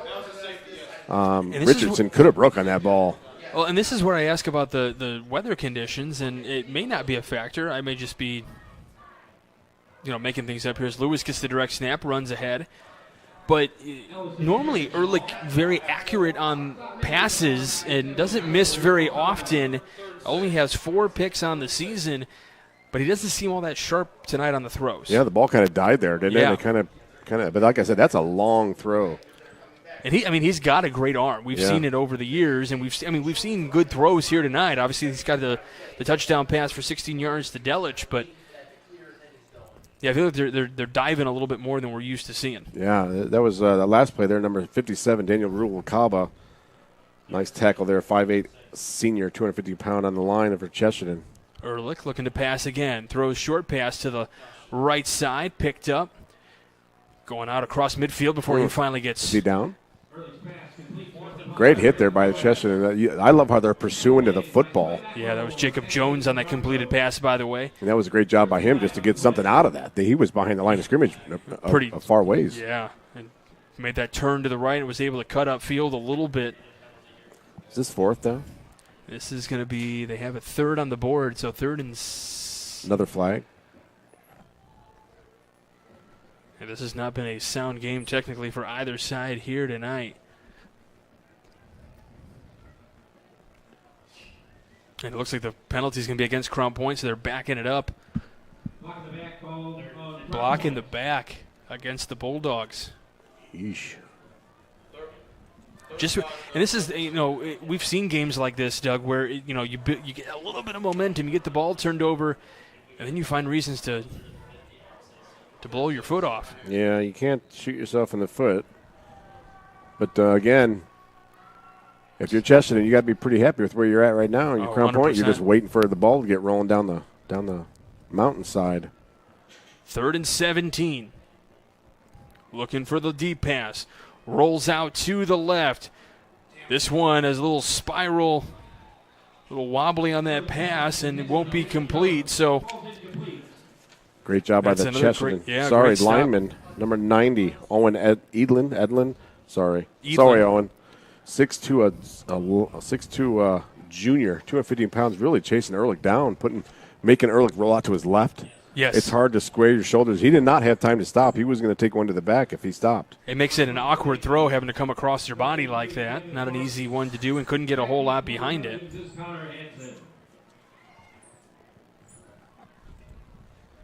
So the punt by Crown Point. And this one picked up here for Chesterton before he's tackled out across the 25. It was, let's see here. It was Connor Hansen in on the return. Real quick, Track and Van Til scoreboard update. West Side's up on Bishop Knoll 24-0. Hanover Central's now up on Andrean 14-0. The Track and Van Til hometown scoreboard update. 10:42 left to go in the second quarter. Merrillville up 14-3 on the Lake Central Indians. That one I had as an interesting one in the Duneland here tonight. Yeah. There's all those teams, you're talking about playing for momentum and trying to get things going the right way. Well, and we were talking last week about those tiers, and I kind of feel like that could have been a good move in and out of a different tier potential kind of game. Yeah. A lot of high school sports is a lot about momentum and confidence. Oh, yeah. Kids' confidence, just believing in yourself, stepping up there and trusting the process, trusting what you're doing, trust the guy next to you. And right now, again, we have two teams right here. Chesterton is really struggling offensively. And Crown Point's just, like you said, just shooting themselves in the foot right now. Can't get out of their own way. Well, we saw that. I saw Chesterton week 1 of the season against Hobart, and that was just the case again. But it was the opposite way here. It was for Chesterton, and tonight it's for the Crown Point Bulldogs as Gouveia runs ahead and gets him another couple of yards here. So it'll be 3rd down, and for the Trojans, a little bit more manageable than before. It's one of those 3rd and medium, though. They've got to get this first down just to keep the defense on the sideline, give their guys a break. It's going to be about 3rd and 6. They have a 3rd and 5 on the board. 5 or 6, somewhere along those lines, trying to get to the 38-yard line. And we've got a timeout taken, and that'll be a timeout taken by the Trojans. Real quick, Langle's Pizza has been a favorite spot since 1979. Enjoy pizza, sandwiches, and more. Dine in or carry out. Langle's serves Northwest Indiana from three locations: Highland, Cherville, and Crown Point. Order online at langlespizza.com. Langle's Pizza, the official pizza of the Region Sports Network. Sounds good. I can go for some Langle's Pizza right now. Yeah. Some fresh pizza. Well, Matt and I had the one time we asked people to bring candy up to our broadcast position. Maybe somebody would be nice enough to bring us some Langle's Pizza over here. When Matt talks, people listen. I mean, there's no question about that. All right, I'm going to take my headset off. I'm going to let Matt call the game. Yeah. He's going to produce, too, because I don't know how to do that. He doesn't have a look of face. We are in Porter County. I was going to say, I mean, we got the mayor of Porter County right next to us right here. We're pretty far north for him. But you know what? I'm not afraid to call him the governor of the. Absolutely. He's a fan favorite. The great Matt Wells, and little quarterback keep, trying to run on that left side. Nothing doing there for McCormick, though. And it'll be 4th down. And, you know, they're having a hard time moving the football. But, again, you're 3:24 left to go in the quarter, and it's still, I mean, you're only down 7-0. Yeah, it's a one-possession game. You know, it's like I said, it's like almost Chesterton just keeping it close. They really haven't looked to throw the ball downfield much. No. Maybe that has a lot to do with Crown Point's defense and pressuring McCormick, but I feel like they're just trying to keep it around. Here's the punt, almost blocked. This one will take a nice bounce and will stop at about the 42. They're trying to will it to go a little bit further, but not going to happen here tonight. Don't forget, we're going to have the Host Connections halftime report for you a couple minutes after the halftime starts. Scott Stessel's doing a great job out in the elements here tonight. He's got the code. He's got the... And do we have another sideline warning for Chesterton here? I see the official kind of signaling to the bench. Kind of a little push here a little bit. So Crown Point will take over, and they're waiting to officially let them start the ball, with the ball, because the Chain Gang is making their way on down.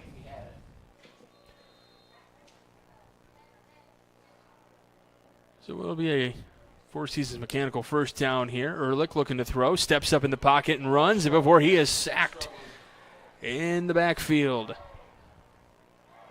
Ehrlich is brought down in the backfield. Number 90, Owen Eaglin.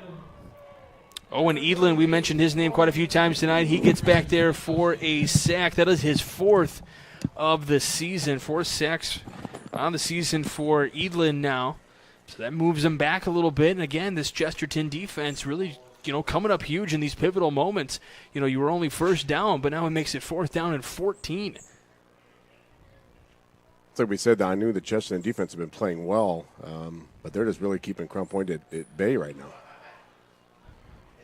Quarterback keeper, and he's tackled, and another flag flies out. Is that a face mask? If it is, it'll be the 3rd one of the night. At one point, I got to look and see if that's Ed Hockley down there. Yeah, another face mask. This time it's against the Trojans. That's the 3rd face mask penalty that we've seen so far tonight. You got more Strack and Pantel hometown scoreboard updates for us? Looks like Valpo is up another score, 13-0 on Portage. About 8.5 left in the second quarter.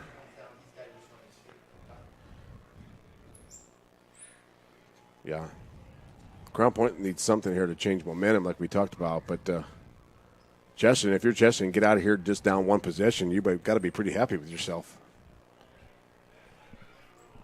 Hanover leads at 6-3 in the second quarter. Throw again. This one's a dart to. Oh, it pops off his hands. It's in the air. Is it picked off? Yes, it is. It goes off the hands of Landon Delich. And Owen Eaglin, who just came up with a sack, now comes up with an interception, his first of the year. I think that went off his helmet, the way it ricocheted like that. If he's got hands like that, I want to check those out. But that was off the melon. But great. There's your opportunity for Chesterton. Take a shot. Right. Like you said, what do you got to lose? Quick change situation here. You're drop Brady back, do a little play action, and give your guy a shot down the field. See what happens. If Delich has those kind of hands, is that a hand model worthy kind of? I don't know. Maybe a baking pan. Handoff. Gouveia tackled in the backfield for a loss of a few yards here. At what point do you think you got? I mean, obviously the run game is what you're figuring you're going to be strongest with, but you got to take a shot down the field at some point, right? Yeah, again, but that's just the Crown Point defensive front is just putting so much pressure on the Chesterton line that McCormick has no time. So, I mean, does that mean you dump over to the middle, run a little hot pattern for your tight end? It just shows the active linebackers that Crown Point has and the respect that Coach Peterson has here for the Crown Point defense. 3 wide receivers, 1 to the left, 2 to the right. And off again to Gouveia, who gets a little bit of running room this time. And he gets back just beyond that original line of scrimmage. So maybe about 3rd down and 9-ish territory here. Another one of those long 3rd downs. You have to find a way to convert here to give yourself a chance and to run some more time off that clock. They call it a timeout. That's what it's looking like here, so we'll keep it right here. Bring you some Strike and Pintail Hometown Scoreboard updates as they become available. Real quick, Boone Grove is up on Lake Station 42-0 in the second quarter. Kankakee Valley's up on Highland 14-0 at the end of the first. Boone Grove's with that silent team down there in South very County. Much so. Mr. Wells, and they're doing really well down there on Route 2. They're pretty close to opening up that new facility, right? Playing on it? Yeah, next week. It'll be an exciting time down there. You know, I haven't had a chance yet today to mention that we have 3 awards we're going to hand out at the end of this one. We have the Crowell Company's Lantern Man Superhero of the Game. The Crowell Company's proud to recognize the superheroes on the football field. We got the Proud Eden Home Play of the Game presented by IKORCC, the Indiana, Kentucky, Ohio Regional Council of Carpenters. And then you got the Boilermakers Local 374 Blue Collar Player of the Game. Earn while you learn with Boilermakers Local 374. You know, Matt and Mike, sorry. You know what? This is with the weather changing and the variables changing. That West Coast spread offense this is not the time for it, right? I mean, now's the time where you've got to be able to run the football. You've got to be able to run between the tackles. It's nice to do that like on 7-on-7 in the summer when it's 75 and sunny and no wind, and but to advance in the postseason, you've got to be able to run the football. Well, you were talking. You know, I think it was during a commercial break, but you were talking about, like this is a game where for the Chesterton Trojans, you really want the variables to all be in your favor. You want slick turf. You want all because then that really evens the playing field, and that's what you were talking about earlier. I'm pretty sure we were off air when we were talking about that, but yeah. I mean, it's just really it's coming into a factor here in this one. Sure, it's a little weird. The flag over here by the baseball field's kind of going a little bit. The flag over here at the south end of the stadium is pretty limp, but it just seems like it's just the fluidity. Can't even say it. Say it, Mike. Fluidity. There you go. Of the spell game. It for me. Spell it for me. Stop. It is not real smooth for this game. Another run, and this one going to be stopped right at that line of scrimmage at the 38. So here comes 4th down after the tackle from Mark Gonzalez. Fluidity. You got it. There you go. We're going to take time here. If you're Chesterton, you're going to take as much time off the clock as you can. Yeah, you're down to 36 seconds right now. This is in about 45 seconds, Mr. Wells, and is when I would love to be a fly in the wall in the Crown Point locker room. Let's throw a live mic in there and see how that goes. We just won't put it on. We won't put it out live. Yeah, I just want to hear it. It's going to turn into like a beep, Springer episode. Beep, beep, beep, beep. Little Morse code. Sound like Morse code down there, yeah. But hey, if you're Chesterton and you would have said, hey, you're going to be 1 touchdown down when you go in at half, he'd be pretty happy with that. Yeah, I mean, he would be ecstatic at that point, I would imagine, for Coach Peterson. We'll have that Host Connections halftime report. You know what? Maybe we'll send we'll get a microphone or something. We'll send you down to the locker room. Yeah, I'll be like a janitor or something and just slide right in there and just put the outfit on. We got a backup down here. Yeah, I'm sure they'll do a little talking in the locker room, and hopefully we'll see Crown Point a little sharper than they are right now. But and if you're Chesterton, you got to find a way to move the football. They might be in negative yards right now. So let me ask you this: as a coach, sometimes are there times where at a locker room halftime? Are there times where you actually you don't say a word? Like you don't say you let the boys talk about it. And I'll tell you what, and they're gonna punt here, I think. But the best teams are player-led teams. The best programs are player. So what you're hoping is Ehrlich or Mulaski, one of your experienced guys, step up and say, guys, this is not acceptable. No, I would imagine Will Clark's gonna have a few words to say in this one. Right. Here's the punt, and it is away, and it is a nice one. Let it roll. Yeah. I wouldn't touch it. Clock is rolling. They are going to continue to try to move it a little bit. Clock is rolling, and they are going to they're going to stop it with 1.4. As the momentum officially did end on that ball. Yeah. Yeah, but to go back to what you're talking about, the best teams that I've ever coached were player-led. I didn't even have to say a word. They took care of that stuff, and then I would chime in and say, all right, let's go. All right, we're okay. At the end of the day. Well, because instantly, everyone thinks, okay, Coach Bazia is going to go in there and he's going to light these guys up. And that may not be the case. Right. Well. I'm sure there's going to be a little bit, but. Yeah, if it's not him, it's going to be somebody else. Coach Buzz halftime love firsthand, but back in the day at Portage. But, he at this point, though, again, you let your guys talk a little bit. Let your coaching staff talk. You've got very experienced guys out there. Guys that could be or have been head coaches in other staffs. They'll get it straightened out. Yeah, we were just Coach Wells was just to our left a moment ago, former head coach at Merrillville. So that'll take us to the Hose Connections halftime report. We'll be back on the other side of the break. You're watching Game Night, built by Von Tobel on the Region Sports Network, the only game in town.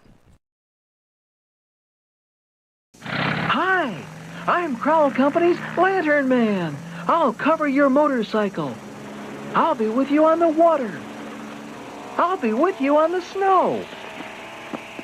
I'll cover your insurance needs wherever you go. I'll be at Crowell Agency from 9 a.m. to 9 p.m. As Crowell Company's Lantern Man, I'm your insurance superhero.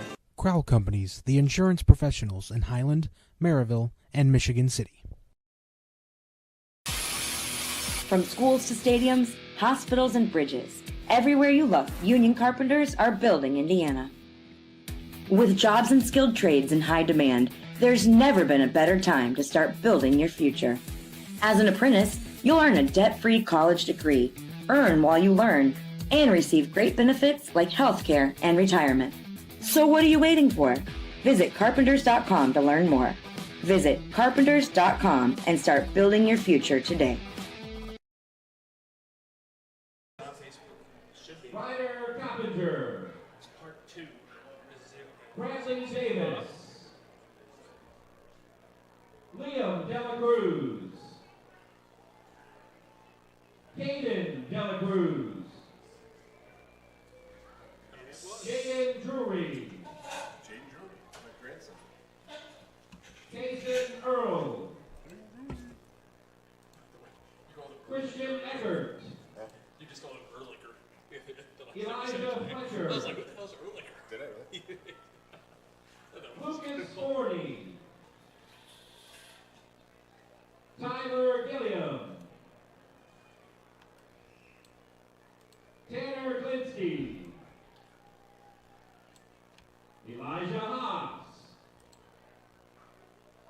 Zachary Hancock.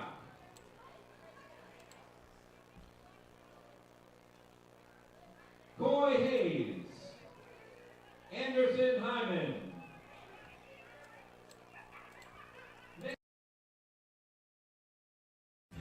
Thinking about what to do after high school? Consider a career with Boilermakers Local 374. As a Boilermaker apprentice, you'll earn while you learn. We offer excellent wages and benefits, and as part of our no-cost hands-on apprenticeship program, you'll learn from the best in state-of-the-art training centers and on the job. Become a union Boilermaker and get on your way to a great career. Find out more, visit www.local374.org or call 219-845-1000. Growing up in Northwest Indiana, I am proud that my family's been doing business here for nearly 100 years, which started with my grandfather, John Gladish. Over my career, I've witnessed families being torn apart by the negligence of others, and everything from unguarded openings at construction sites to reckless driving on our roads. Our experienced attorneys, paralegals, and staff know that insurance companies and their lawyers will go to great lengths to avoid paying compensation. Do not waste your one and only opportunity to seek fair compensation for your loss. Give the Gladish Law Group a call and put our team to work for you.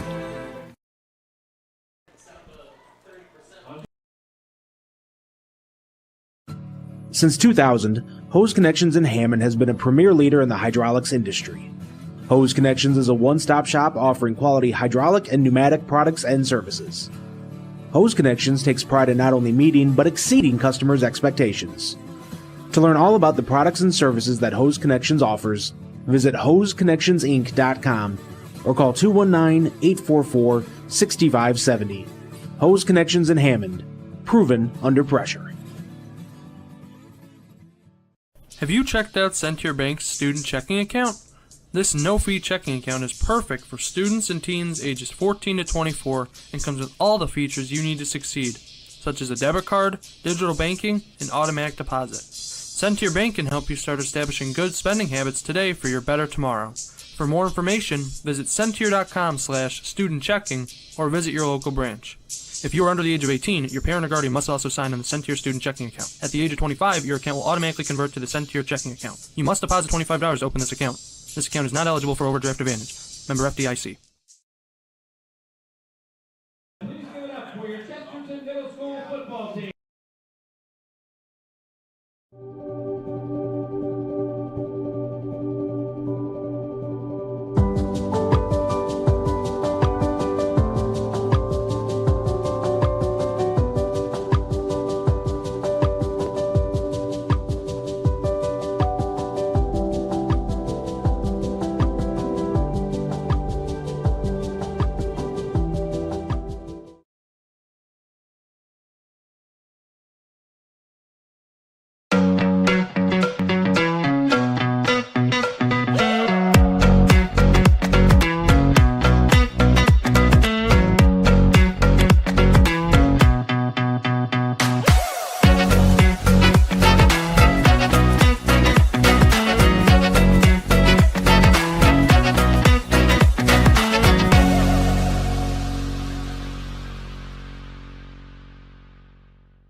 Welcome back to Game Night here on the Region Sports Network. You are tuned in to the Hose Connections Halftime Report, brought to you by Hose Connections on Kennedy Avenue in Hammond. Visit them on the web at hoseconnectionsinc.com. Hose Connections, proven under pressure.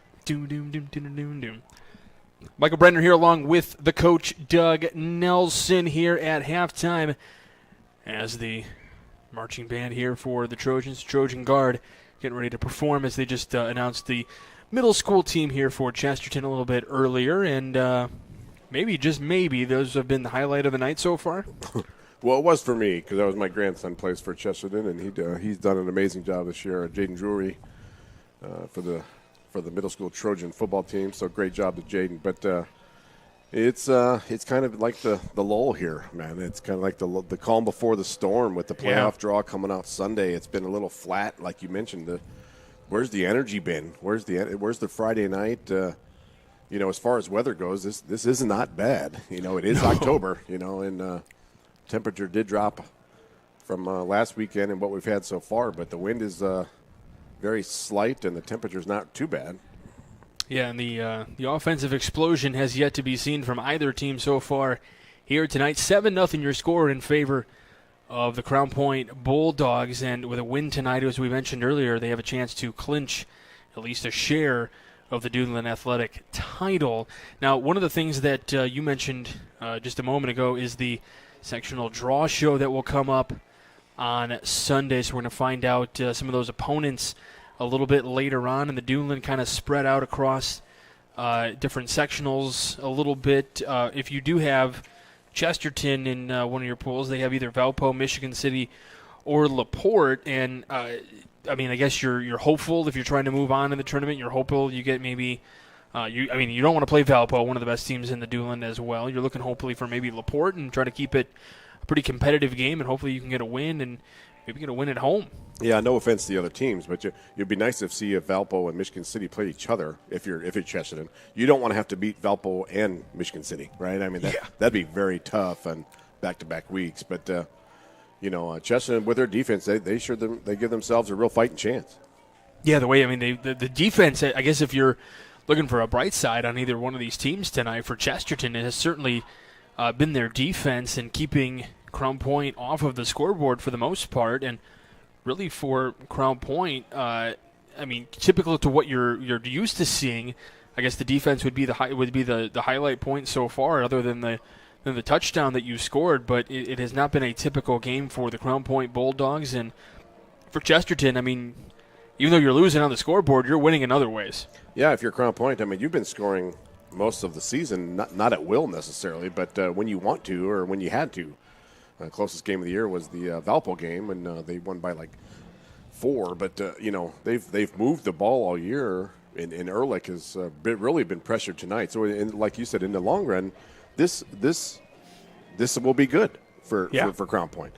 They're putting more stuff on film that necessarily maybe they haven't seen yet. Maybe right. They're really being confused by that Chesterton front four, and they're putting pressure on Ehrlich, and they're forcing him to move the pocket. He doesn't have a whole lot of time to be sitting back there and just setting his feet and throwing. Meanwhile, if you're Crown Point, you're looking over at Sectional 1 and looking at some of those opponents. And I had a chance to talk to a few people from Crown Point, and one of those teams that they don't want to look at necessarily, strangely enough, is actually the Lake Central Indians. They don't want to see the Lake Central Indians because when they played them, Lake Central played pretty well against them in that game over in St. John, and then they were without Xavier Williams in that game, so makes a little bit of a difference. The score of that game didn't really give a true indication on how close that game was for a good chunk of it. Yeah, and again, the only thing that matters is unless you're playing for that DAC title, is the postseason, that hardware. Right.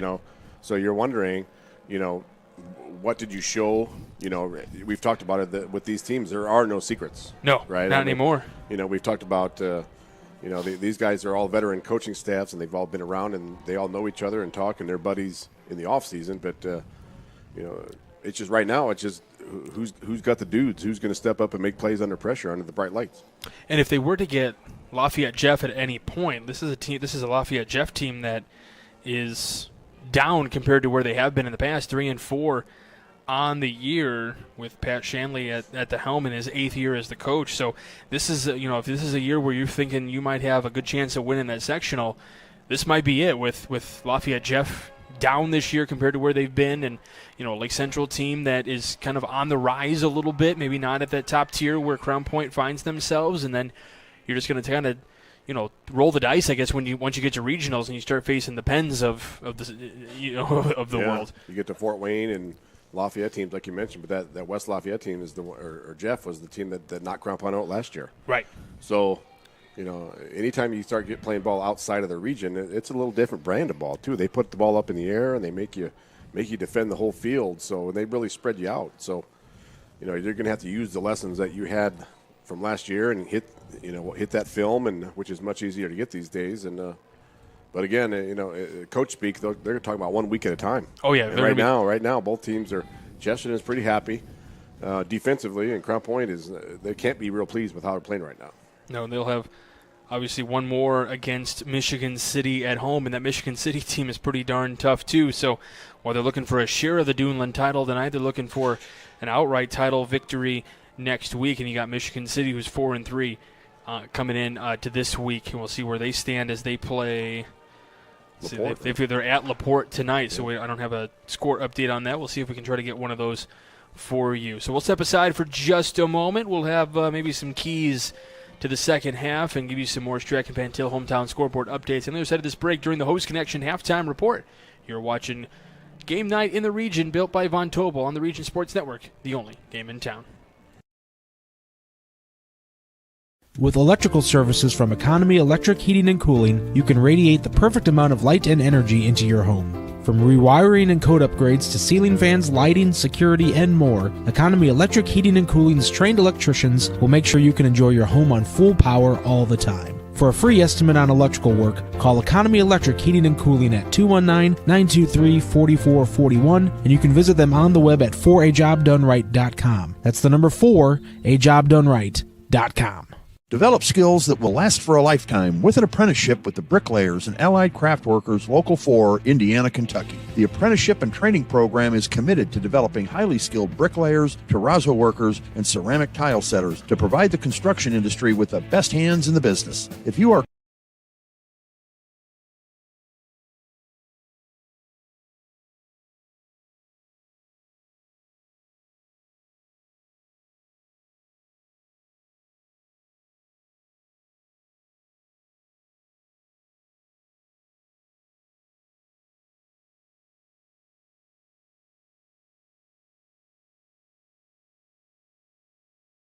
A light turns on.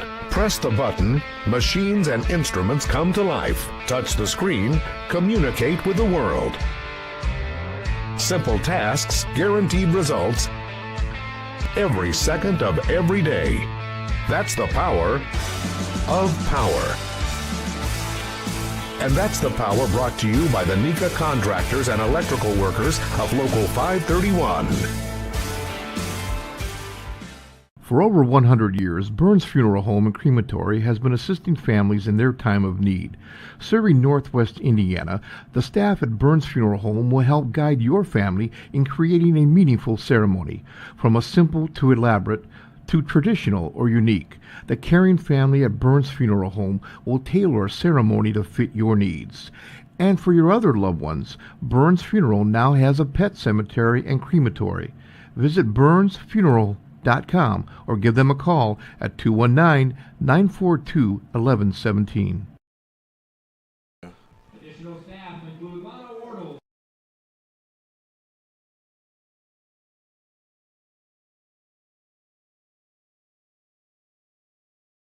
Crown Point, a place for good games, good drinks, and good food. So come in and make it public. Try to survive zombie dodgeball, score a hole-in-one playing golf, or choose from over 13 multi-sport simulator games while fueling your competition with a variety of appetizers, entrees, and beverages.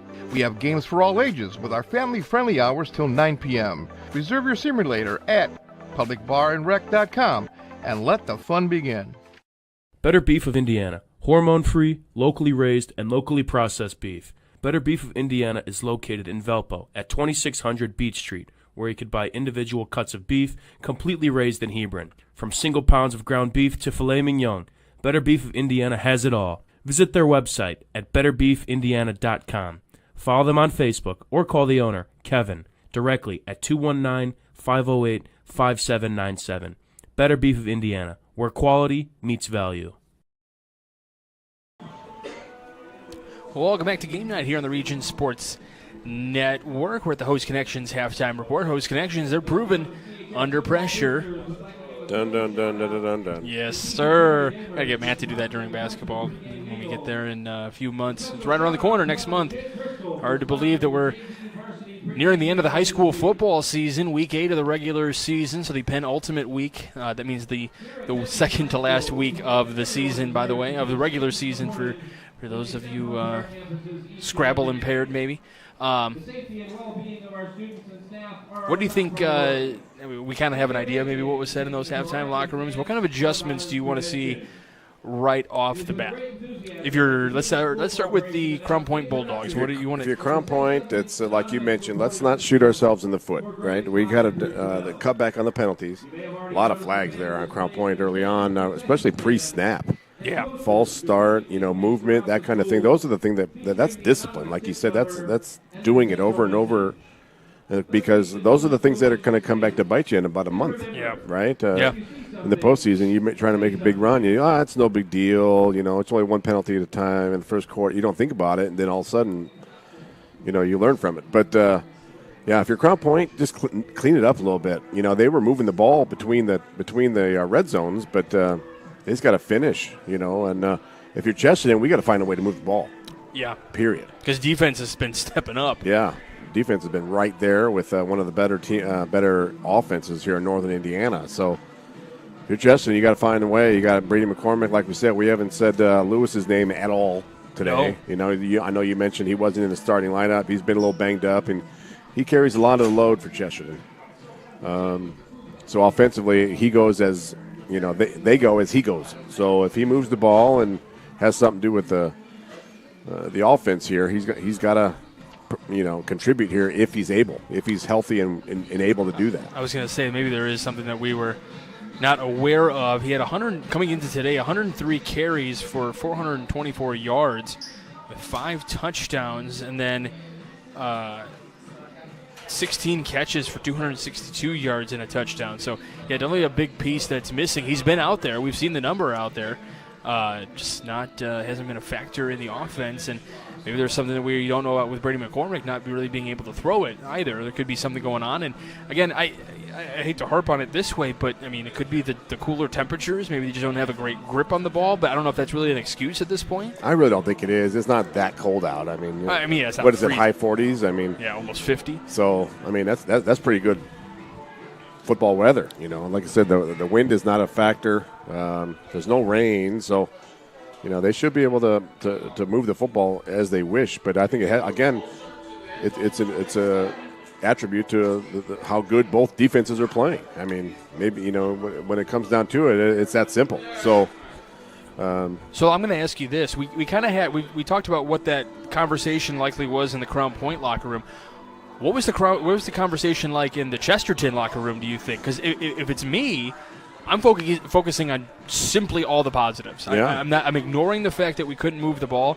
I'm touting the defense and just saying, hey, we got to move this ball a little bit. We're going to be fine. We're in this ball game. Yeah, just keep it close. Yeah. Let's make this a half a quarter game, right? If we can get to the fourth quarter when it's still a one possession game, I'm ecstatic. Now let's just try to make something happen.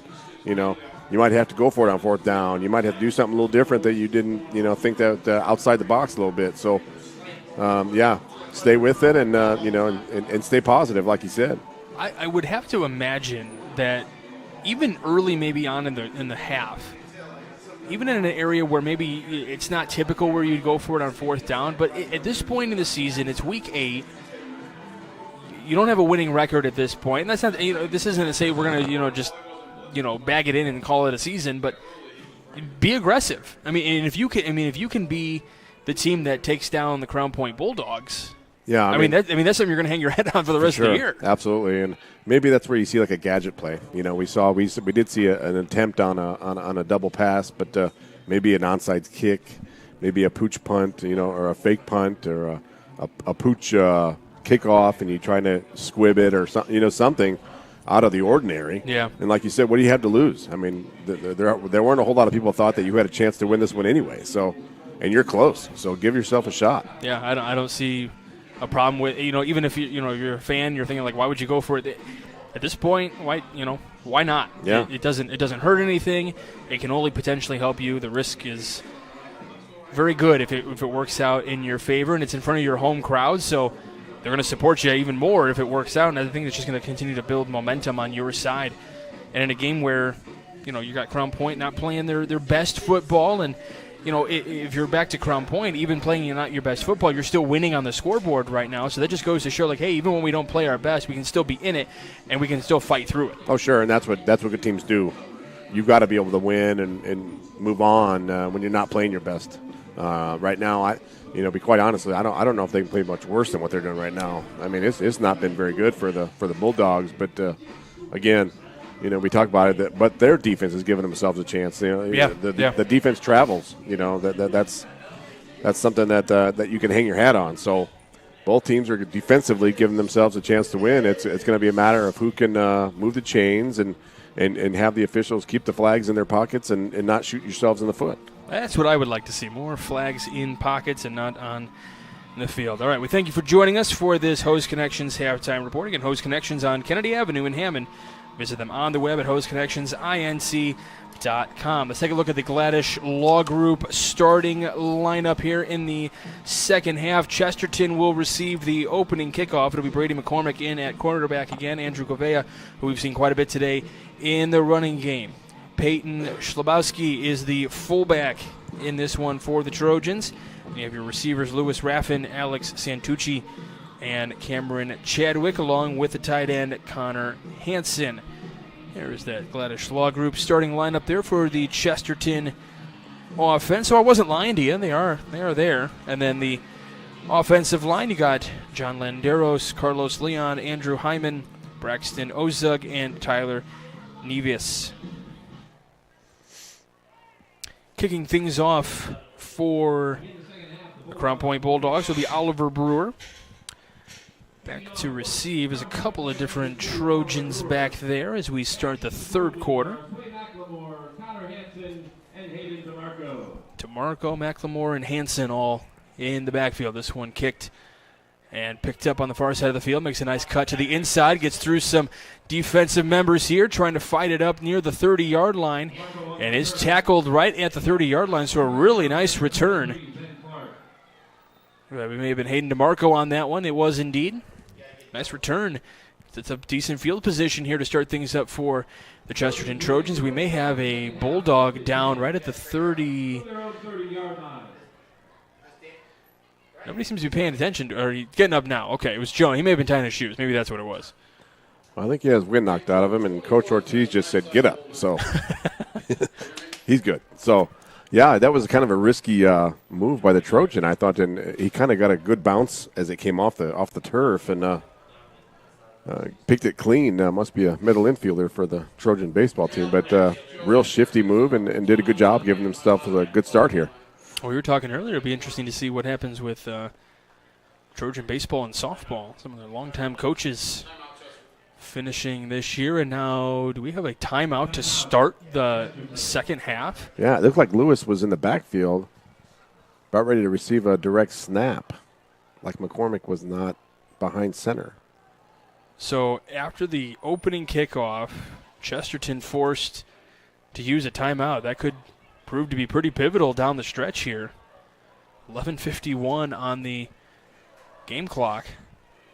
By the way, that Crown Point starting defense for the Gladys Schlaw group, you got the defensive line, Nate Kalk, Mark Gonzalez, and Seamus Molaski. In the linebacker core, you got Will Clark, Drew Kroll, Trevor Gibbs, Dom Fanton, Nico Pavlou, and then in the backfield, Jalen Kelly, Griffin Van Tischelt, and Jacob Jones. You know, one name we also haven't said a whole lot tonight has been Will Clark. Yeah, I mean, he's normally a guy, their leading tackler. Might be double teaming him all night.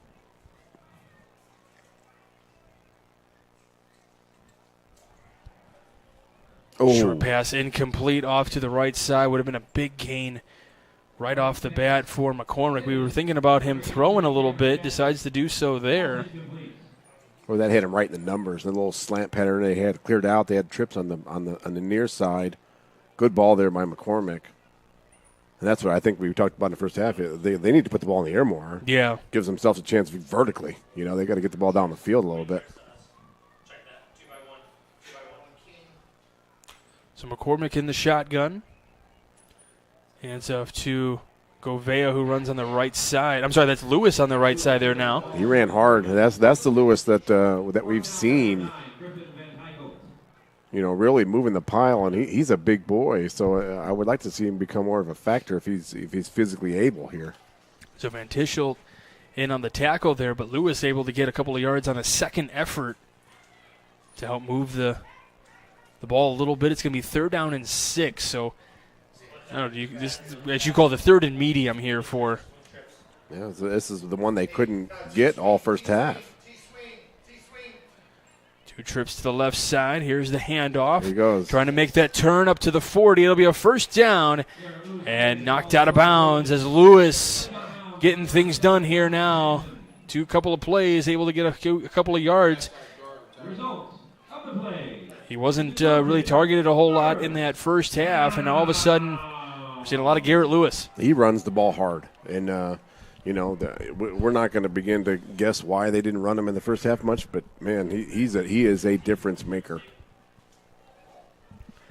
So on the left hash, start things up here into the 1st and 10 to Four Seasons. Mechanical 1st down. Here's the handoff. And then we'll have Lewis here, and we do have multiple flags out on the field.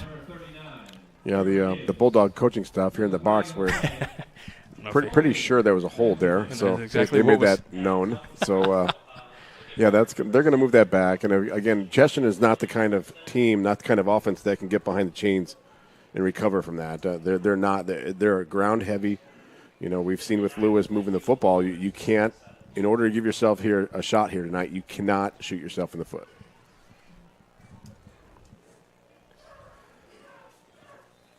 Striking that tail scoreboard update real quick. North Judson's up on LaVille 13-9. River Forest is up on South Central 15-8. Kankakee Valley's up on Highland 35-6. Merrillville's over Lake Central 17-3.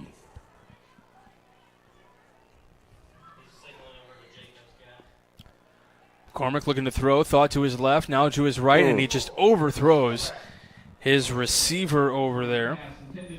Man, he was open. He reared back and just kind of airmailed that one. Lewis Raffin was the intended target there. On the year, 6 catches for 88 yards, a touchdown. He's caught a 41-yarder at one point. 41, by the way, is what DJ Moore got me in fantasy last night. No kidding. That's a huge evening for that. Good win for the Bears. Bears.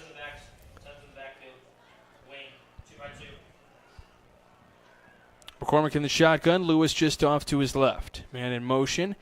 Hands off Lewis. Gets tackled immediately.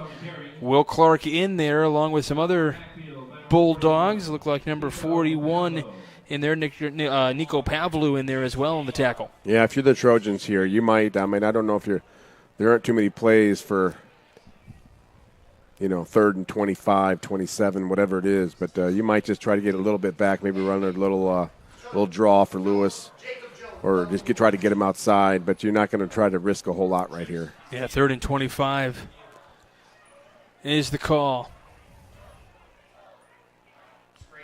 A couple wide receivers to the right. McCormick trying to step up, trying to get out of the protection there, far side of the field, trying to get some running room, and we'll have another flag on the field. I think we may have just as many flags as plays in this one tonight. As a hold, there was no one even in the area of that flag. Blocking the back. Holding on Chesterton yet again. That's going to back him up even more, so it was 3rd and 25. And do you take that penalty or do you decline it and say punt it? And the penalty is declined, so it'll be 4th down, so they will punt. So they're going to switch teams out here. So again, another one of these. The half started just like the first one ended. Just there's no flow here. It's hard to. McCormick in to punt for the Trojans here. Pretty decent punt out to the right side and gets it out of bounds right around the 28-ish yard line. Yeah, a little directional kick. Maybe right at the 30. Mayor Pete Land and the Crown Point Pace Department are proud to support Crown Point Bulldog football and say go Bulldogs. Crown Point remains dedicated to preserving history, celebrating everyday life, and providing the best in city services and encouraging smart growth. Mayor Land and the Pace team invite everyone to Bulldog Park for Oktoberfest on October 6th and 7th. Join us for German music and fair. For more information, call the Pace Department at 219-661-2271. Well done. Not really. I liked it. It was good. I'm enjoying too much of that German fair. Music and fair. Something like that. Little quarterback keep here for Ehrlich. Ball came loose. Did Chesterton grab it? Was he down? Was he ruled down? There it is. Chesterton is walking away pretty excited. Edlin comes up with the recovery. That's his second of the game. Well, I should say he's got the second one of two turnovers. He's got a fumble recovery. He's got an INT, and he's got a sack in the game. So Owen Edlin having himself quite a game. 6'2 junior.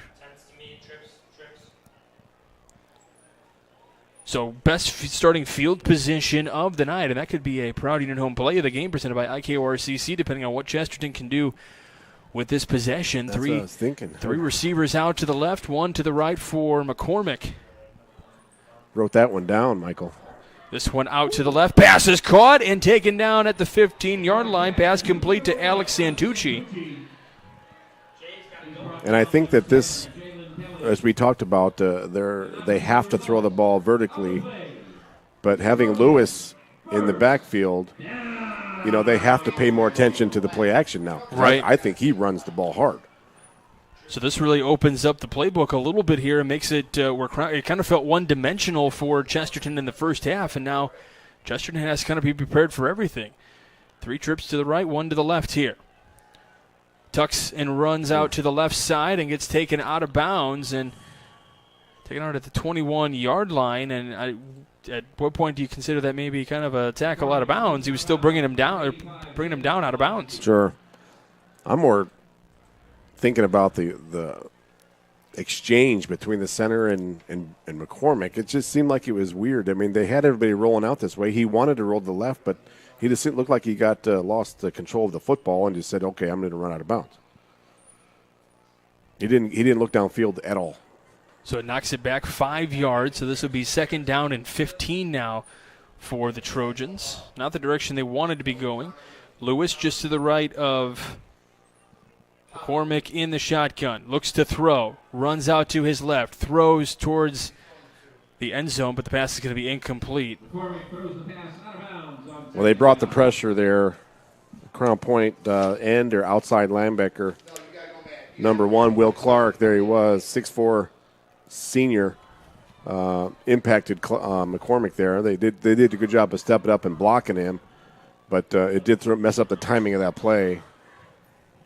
Now this is where you want to get some energy if you're the Chesterton Trojans for sure from your home crowd. You're hoping that's going to provide a little bit for you here with 8:26 left to go here in the third quarter. You're trailing, trying to get this game a little bit closer. And I think you want to stay within field goal range, right? I mean, you don't want to go. This is their second timeout. And we have a second timeout taken by Chesterton here. Yowza. I know it's a big play. It's a big play. You're down in near the red zone for Chesterton. This is a big spot. It is, yeah, 100%, because you're hoping. I mean, you got to get the first down. I mean, if you can get the touchdown on the play, that would be fantastic. But you want it, like you said, you want to stay in field goal range. Mm-hmm. On the season, Alex Drews has not attempted a field goal or kicked a field goal. 9 of 12 from PAT land. Yeah, again, you want to give yourself a shot here and try to make the most of the Crown Point turnover, but you want to try to play it safe and keep momentum and try to stay within 1 touchdown. So they are trying to get a Four Seasons Mechanical first down here. Four Seasons Mechanical in Merrillville, your Northwest Indiana heating and air conditioning specialist. So big play coming up here from the 21-yard line. It's 3rd down and 15.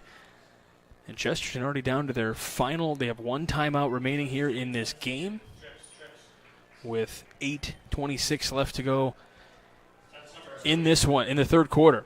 3 trips to the right, 1 to the near side. Lewis is in the slot. Oh, they went up Throws top. to the end zone. Pass is going to be.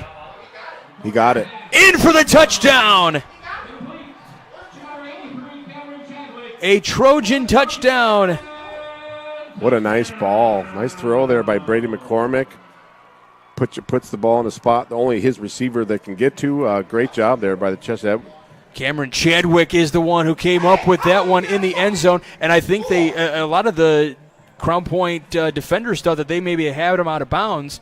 And so they're going to go for the PAT. Now, if you were trying to be really risky, would you have considered going for 2 here to take the lead? But at this point, I feel like you have to go potentially for. Oh, we have an awkward snap, and kick is up, and it is. We do have a flag on the play, though. Hold on a minute. It's going to be a false start with one of the Chesterton Trojans coming off the sideline and trying to get into the huddle or onto the line. How did that ball not hit him? That's what I was. That's what I was just thinking. It was Corey Kazicki that was coming in, and I mean he was charging from the sideline to try to get in on that play before the ball was snapped.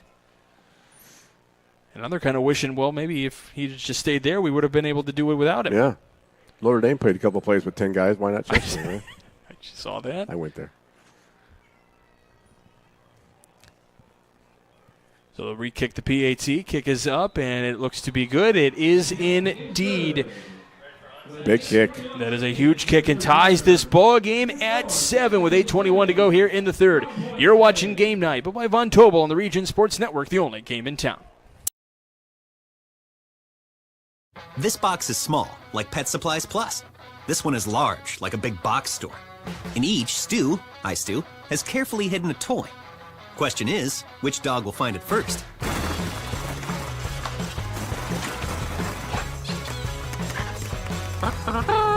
Ta-da! Moose, no! You were so close.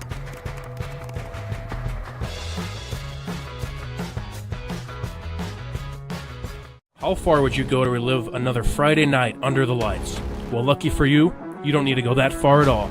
At Region Sports Network, we have a collection of over thousands of games, ranging from last week to the 1960s. Now, you can relive the thrilling victories, the heartbreaking defeats, and all the things that make Friday Night Lights so great.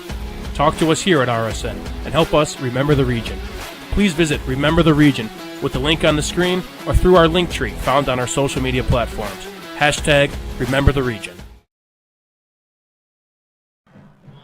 Welcome back to Game Night here on the Region Sports Network. Presented by Von Tobel. This is a Quintel kickoff. This one a little squib kick picked up by Crown Point at the 30-yard line and tackled almost immediately up to the 32-yard line. This is going to bring some energy onto the Chesterton sideline, I would imagine, and probably wanting to see Crown Point with a little bit more sense of, hey, we're in this, position where we're trying to win a share of the conference title.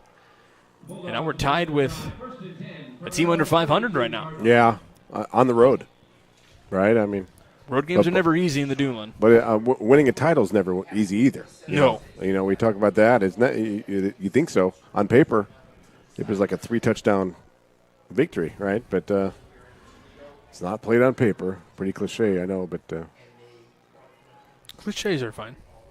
Certainly got Crown Point's attention, I'm sure. There's the defensive Chesterton stepping up again. We do have some people asking if our score is correct. Yes, it is indeed 7-7. That is correct. There's people tuning in late, maybe Michael Zielinski. Slightly bit confused. Yeah. It's easy to confuse some of this crew. Say that again? Sorry, exactly. I wasn't listening to you. I'm used to that. Michael Zielinski on the tackle, number 51, 5'9", senior. Ehrlich looking to step up in the pocket. He has to roll out to his left, go into the near side, and just has to throw that one away. 3rd and long. So this is another step up here for Chesterton defense. It's like Noah Burke, number 63, 5'10", sophomore, trying to chase Ehrlich out of bounds there, but again, moving the pocket, but again, not giving Ehrlich time to sit there and look down the field. They're making him make decisions under pressure. Big play here by Chesterton. Talking about momentum and energy.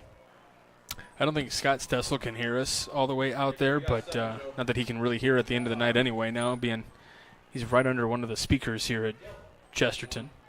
And the old... we might have a little movement on the line. Delay a game, wasn't it? Yeah. We do have a delay a game penalty, so either way, it's backing up the Bulldogs, and that's not the direction they were hoping for. So what was 3rd and long is now third. No flag. Called a timeout. Oh, they did call a timeout. Okay. The flag has been waved off. Timeout. So they do get the timeout in time. One of the far side official near the chain gang able to call that one off. But this is huge as well. So Chesterton down to 1 timeout. Now Crown Point having to use a timeout here with 7:32 left to go in the third. Yeah, 3rd and long. Again, I think it's the coaches feel that the importance of this. Both teams have been eating a lot of clock. You might only get the ball 1 or 2 more times throughout the game. So I mean, this is a very critical play here for both teams. Is Chesterton going to dial up some pressure here, or sit back and let Ehrlich, read the defense and see what's been happening. But the Chesterton defense has been best when they're bringing pressure and getting Ehrlich out of the pocket. We'll have some awards to hand out at the end of this one. One of those is the Crow Company's Lantern Man Superhero of the game. They're proud to recognize the superheroes on the gridiron. It's a big play here for the Crown Point Bulldogs. The snap, Ehrlich moving to his left automatically. Here's the pass. It is caught for a first down on the far side of the field. Jacob Jones with the reception and a huge first down for the Bulldogs. Huge play. That might not be something that sticks out at the end of the game, but that could be a huge play that dictates the ending of this game. But huge first down. So a Four Seasons Mechanical first down. They're in a 3-man front here. And off to Ellison, who gets a little bit of room on that left side, bounces off a tackle and gets taken down right about midfield there. I think he's a guy that's got to touch the ball more. A little bit, yeah. I mean, the running game hasn't been as effective as it. The last time I saw Crown Point not be able to run the ball as effectively was really against the Lake Central Indians. Yeah, and again, I know there's times, and we've talked about it, and you come out and say, we're going to work on our passing game today, or we're going to run the ball really heavy today. But I think in order to win this game, that Ellison's going to have to touch the ball a lot more. Pass out to the far side of the field. It'll be a first down. Landon Delichin with the reception, has a touchdown earlier in the evening, now has another first down catch. Kind of watching the body language of Ehrlich. I wonder if is he injured at all? He's got some so weird body language. On the big catch from Jacob Jones, he was kind of surrounded by some of his teammates. I happened to look over, and he was with the official with the white hat. So I don't know if maybe he got hit and kind of just took a little bit of a hard contact and still going here. And as Ellison runs right up the middle, runs 9 yards and gets tripped up. It'll be 2nd down and 9 coming up here. Second down and 1, excuse me. Yeah, he's the guy. I think Ellison's got to touch the ball more. But I'm just kind of watching Ehrlich, and he's kind of got his hand on his hip. It's kind of like I don't know if he got a shot to the. That's what I back didn't. Or something. As soon as he let it rip, kind of gingerly moving. I started keeping my eyes on the receiver to see who caught it. I didn't see if he got blown up on the play. Ehrlich looking to throw to his right. He's looking for Delich again. Delich, did he come down with it? He did not. He stuck that right arm out there to try to come up with it and just couldn't haul it in. Really nice attempt there from Landon Delich. Great coverage by Chesterton, though. That's kind of the typical second and short play, right? Take a shot. The problem with doing that is now you're in 3rd down, Right. Jude Palm in there on that coverage there of Delich. So Ellison runs for the first down, taken down at around the 30-yard line, gets across the 30 and up to the 29-yard line, so it's enough for a Four Seasons Mechanical first down. Four Seasons Mechanical out of Merrillville. Visit them on the web at fourseasonsmechanical.com. Again, he's their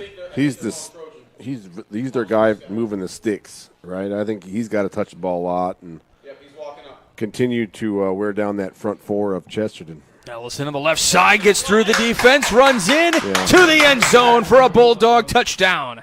30-yarder. 29 yards in for the run. For the guy that you said needs to get the ball more, gets it there, and then runs it to the house. Yeah, I just think, again, that's attrition. You're wearing down the defensive line. Those are the body punches. Those are the shots that eventually it doesn't show right away, but it just takes one to break, and then you're gone. Carson Granger, the long snapper. Noah Ehrlich, the holder for the kicker, Oliver Brewer. High snap, kick is up, and it is good. So that will take a 14-7 lead for the Crown Point Bulldogs. We'll step aside. You're watching Game Night, built by Von Tobel on the Region Sports Network, the only game in town. Blythe's Team Sports in Valparaiso is a leader in athletics apparel and equipment sales. With in-house production including screen printing, trophies, embroidery, and more, Blythe's can help you to create the perfect look. For more information, visit them online at teamblythes.com. Blythe's Team Sports in Valparaiso, where the athletes shop. Centrally located in downtown Indianapolis, the Hampton Inn is just steps away from Bankers Life Fieldhouse. Situated at 105 South Meridian Street, shopping, restaurants, entertainment, and many Indianapolis attractions are in near proximity. Hampton Inn has much to offer, including a hot breakfast, high-speed internet access in every room, as well as a gym fitness center. For reservations, the number is 317-261-1200. The website is hamptonin3.hilton.com. Hampton Inn, Indianapolis, downtown. Welcome back to Game Night here on the Region Sports Network. We're about to have a Quintel kickoff. This kickoff and all kickoffs are presented by Quintel Incorporated, handling jobs of all sizes throughout the country since 1994. Another directional kick. And this one is going to go out of bounds on the kickoff, and it's going to be a penalty, so that'll move the ball up to the 35-yard line. Another special teams mistake here. Yeah, it gives Chesterton great starting position to start the drive. But, we saw, I think it was Portage. Every kickoff they did was like a squib kick. Because with the turf, you get bad hops, you get weird hops. Oh, yeah. And so that's okay sometimes. But, like the coaching staff up here is trying to get him to do is just keep it in bounds. Let it bounce around. And sometimes that turf remains wet. It's kind of got a glare. You see the sheen to it? It's kind of like a shine. It's almost like the dew from the grass. So let it bounce around a little bit. It's the handoff here. Lewis doesn't get much to do here, so 2nd down and 10 coming up for the Trojans. We're finally able to get the ball moving a little bit on that last possession, and they did it with a little bit of the passing game from McCormick. We'll see what they kind of go with here. The thing is, that you still want to maintain kind of complementary football, but you got to go with what works. I think that the vertical passing, you got to give that a shot. And with Garrett Lewis touching the football a little bit more now, that does help for the Chesterton Trojans. I will say, though, you're talking about that shine on the turf. I feel like I see that everywhere where we see turf. I see more of a shine than even whether it rained or not. This one into nice tackle. Santucci, who was just kind of waiting there for it beyond the 40-yard line there. Alex Santucci with his second reception of the game. Yeah, Jalen Kelly, 5'8" senior, in for the tackle. I would like to see Santucci come back to the ball a little bit. Right, that's a long throw. In another situation and in another coverage, that defense can get that and go. He's gone. So he's got to come back and meet the ball a little bit. I'm no expert on this, but also just kind of, he's flat-footed as he catches that, which makes it really hard to get the motors going after you make that catch. Right. McCormick flushed out of the pocket, throws ahead. Pass He caught it. Caught on the near sideline, near the 40-yard line. What a play. Great hands. Andrew Govea with that reception at the 42-yard line. He's a guy. He's only a sophomore, Mike, and I think he'll be next year have more of his thumbprint in the offense here. I think he's going to have a bigger impact on the Trojan offense. Well, you look at a guy like Garrett Lewis, who really didn't have a factor in the first half. It was really all Govea. So Coach Peterson's getting to look at to see, okay, what do you do in these big situations? What can you do against one of the best teams in the region? And really didn't have, there wasn't much he could do other than get the yardage that he did. This one to the near sideline here, intended for Chadwick, and pass is incomplete. I think he got away with a little hold there. Right around the 20-yard line, he grabbed him from behind, but the officials all the way down here, back judge couldn't see it because of the angle, but a couple guys on the sideline saw it, but throw was a little long. Didn't give the receiver a chance, but I thought he might have got held there right about the 20, 25-yard line. That was a Four Seasons Mechanical first down, by the way. We're at 2nd down and 10 now in the incomplete pass. 3:20 to go here in the third quarter. McCormick looking to his left. Pass is just out of the reach of Chadwick again, just out of the fingertips, a little bit high. Yeah, had a little extra gas on that one. Don't forget the end of this one. We will hand out the Proud Union Home Play of the Game presented by IKORCC. Learn more at IKORCC.com. Big play here. Yeah, this is a big third down for the Chesterton Trojans. We'd like to see another first down here. Well, I think this is one of those situations, Mike, where you don't need it all right here. Get 5 to 7 yards, give yourself a chance on 4th down, and give you something to think about. thought about passing it or giving it up to Govea. Pass is going to be high. just a little bit high. We've seen quite a few passes this last possession that was intended for Garrett Lewis. And they're going to punt, looks like. But those are 3 or 4 passes that have been high. Yeah. Over receivers that were open. Yeah, it could have come down with them. Yeah. And that would have been a first down. Even the one that Govea came up with was a high throw, but was able to get those fingertips up there and bring that one down, trying to get to the line there. Another Chesterton Trojan. Here's the punt. This one taken. Let's see where the bounce goes here. Alex Drews, the punter for Chesterton. Their long snapper, by the way, Michael Zielinski, and their holder is C.J. Perez.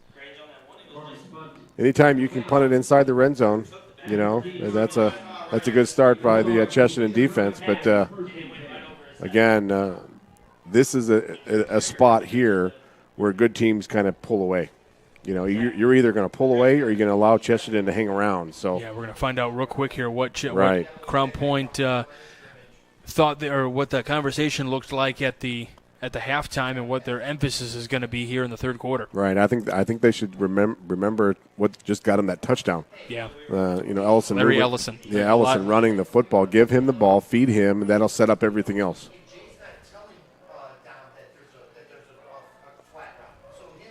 Give us to Ellison, who runs to the left side, gets a few yards here up to the 18-yard line. Starting on the 14, so pick up a 4 to be second down and 6. And you're also talking ball security. Right now you want 2 hands on the ball, when you're this close to the Chesterton end zone. I mean, I know you're far, you got far to go for your touchdown, but you're pretty close. You're still in the danger zone. You want to be safe here.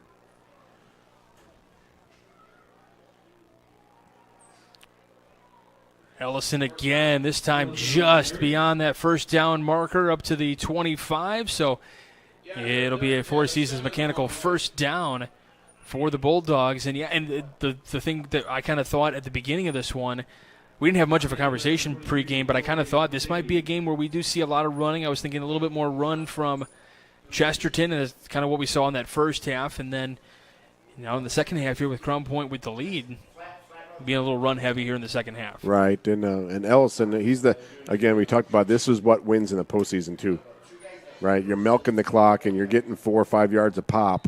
One of these you're going to break. So this is what wins in the postseason is maintaining the football, moving the clock, moving the chains, and having somebody that's able to do that. That's a 7-yard run for Ellison, so it'll be second down and 3 with $1:38 left on the game clock. We'll have the Boilermakers Local 374, Earned Way Lerner Boilermakers Local 374 award to hand out at the end of this one. Ellison runs ahead, gets another first down, able to evade or stay upright on the tackle and push a little bit more for the first down. So it'll be a Four Seasons Mechanical first down yet again. Moving the chains, the clock's moving, and what this will open up is a play action shot. At some point, yeah. Yes. About a minute left in the third quarter. And right here, too, you see the depth of Crown Point. They're going into their bench a little bit, fresh bodies, wearing down that Chesterton defense.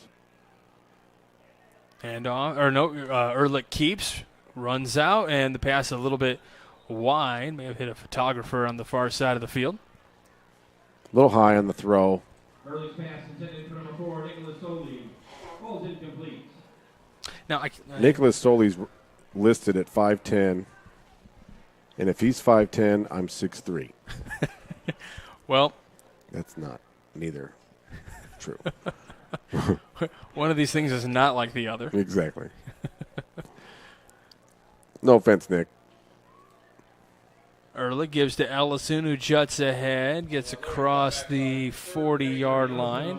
Third down upcoming here for the Bulldogs. Big third down here for Chesterton defense, but I kind of feel another big play coming from Crown Point.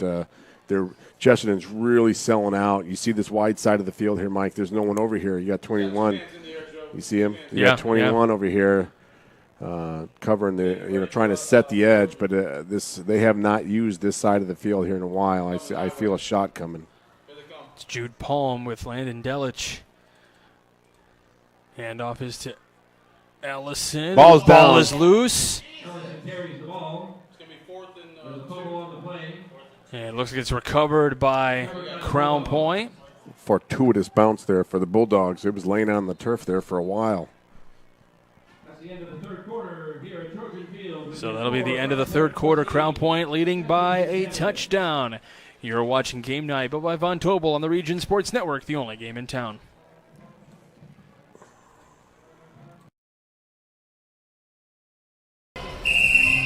Some see a student athlete working on a shot. We see a powerful lesson in persistence. Some see a student preparing for success on an exam. We see a student athlete preparing for success in life. Proud to keep education in front of athletics since 1903. Some see a student athlete working hard in the weight room. We see a future leader learning there are no shortcuts to success. Some see a start to a swim meet. We see the starting blocks for life. Proud to keep education in front of athletics since 1903. Welcome back to Game Night here on the Region Sports Network. We welcome back to the House of the Trojans. Beating the song a little bit there. So welcome you back on Game Night here on the Region Sports Network. Happy to have you with us. Fourth down here. Ellison makes the turn. Gets up to midfield. And across midfield. And he gets tackled. They're marking it about the 48-yard line. And we'll see a Four Seasons Mechanical first down here. That's a big play there by the Bulldogs. Moving the sticks. Keep the clock rolling. Only up by one possession. Big drive here for Chesterton.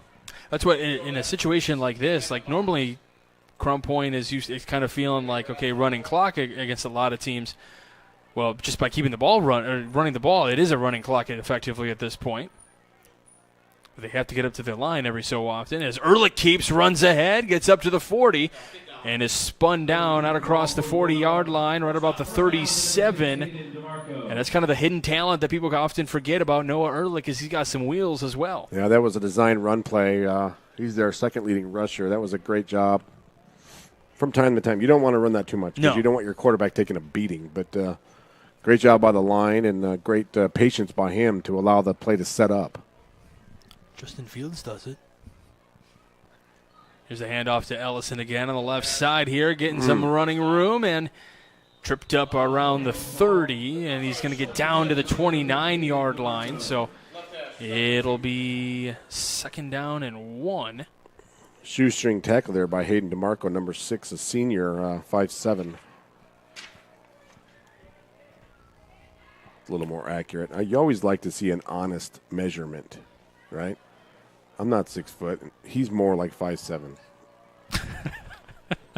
No, you do it flat-footed. We're gonna get these guys. We're gonna stand them next to you, and we're gonna figure out. No, we're not doing that. Ehrlich looking to the left side, looking for Delich. Oh, did he come down? He did it. not. He underthrew it. That's right. And he had to slow down for it a little bit. Well, then you got 3 guys all around you trying. He was past him. It was a good break, but again, that's what the running the football does is set it up, and the secondary's got to suck in and count on that football being ran again. But they took a shot, and again, second and short. Yeah, it'll be third down and 2 on this one here. I mean, we're at a point where Ellison is just picking up 5, 6, 7 yards every carry almost. Right. It feels like. Ellison to that left side gets tripped up around or inside the 25, and it'll be a first down. So the chains will move again. It's a Four Seasons Mechanical first down. By the way, Economy Electric Heating and Cooling Game Night forecast. It is a very balmy 47 degrees, mostly clear skies I'll take that as. But it's a dry 47. You know, it's kind of warmer than that. There's a dry heat, right, Matt? He knows that. It's farmer talk. Is that a Porter County thing? Yeah. Ellison, right side again, gets some room and taken down inside the 20 this time, trying to get to the 11-yard line. Yeah, again, he's getting 4 or 5 yards a shot. I mean. Well, and the important thing, as you mentioned, as you said repeatedly now, keeps the clock moving. We're right at about the 10-minute mark. Yeah, Crown Point's trying to make this more than a one-possession game. You know, you talked about it. If, let's say, if it were to come down to it and Chesterton was to tie the game, would they go for 2 for the win and for the exciting win over Well, I was Crown Point? I was creating the debate that even on that first score, to tie it, should they have gone for 2 to take the lead? Right. Ellison big tackle. Forward, big tackle there. Is that 64 or 54? 54. Cole Gonzalez again. Yeah, said that name all night. Like you mentioned, we got a Bulldog down.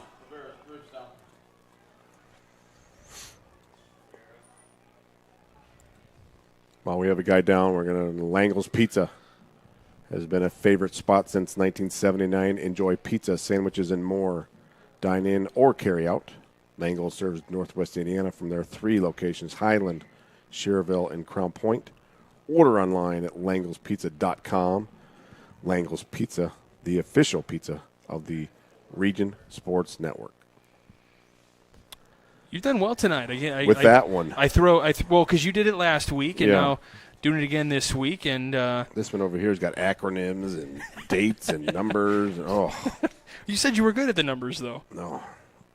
With math, if I had to add them or something, I would have. Not read them. Well, I can tell you the dates on there for today and tomorrow. At Oktoberfest with Mayor Pete Land and the Pace team over there in Crown Point. But the square's hopping over there in Crown Point. Heck yeah, it is. It's a good spot. We've had spent a lot of good time over there when we had the Cal Ripken 10U World Series. What a great event, huh? It was so much fun. For the region. Well, we had the great Matt Welsen with us as well, trying his hand at play-by-play as well. Did a fantastic job. I felt like a proud father watching that. I watched him as a color analyst and now as a producer, and then did his trade as he's really learning the whole. He's really learning the media world here. Holy moly!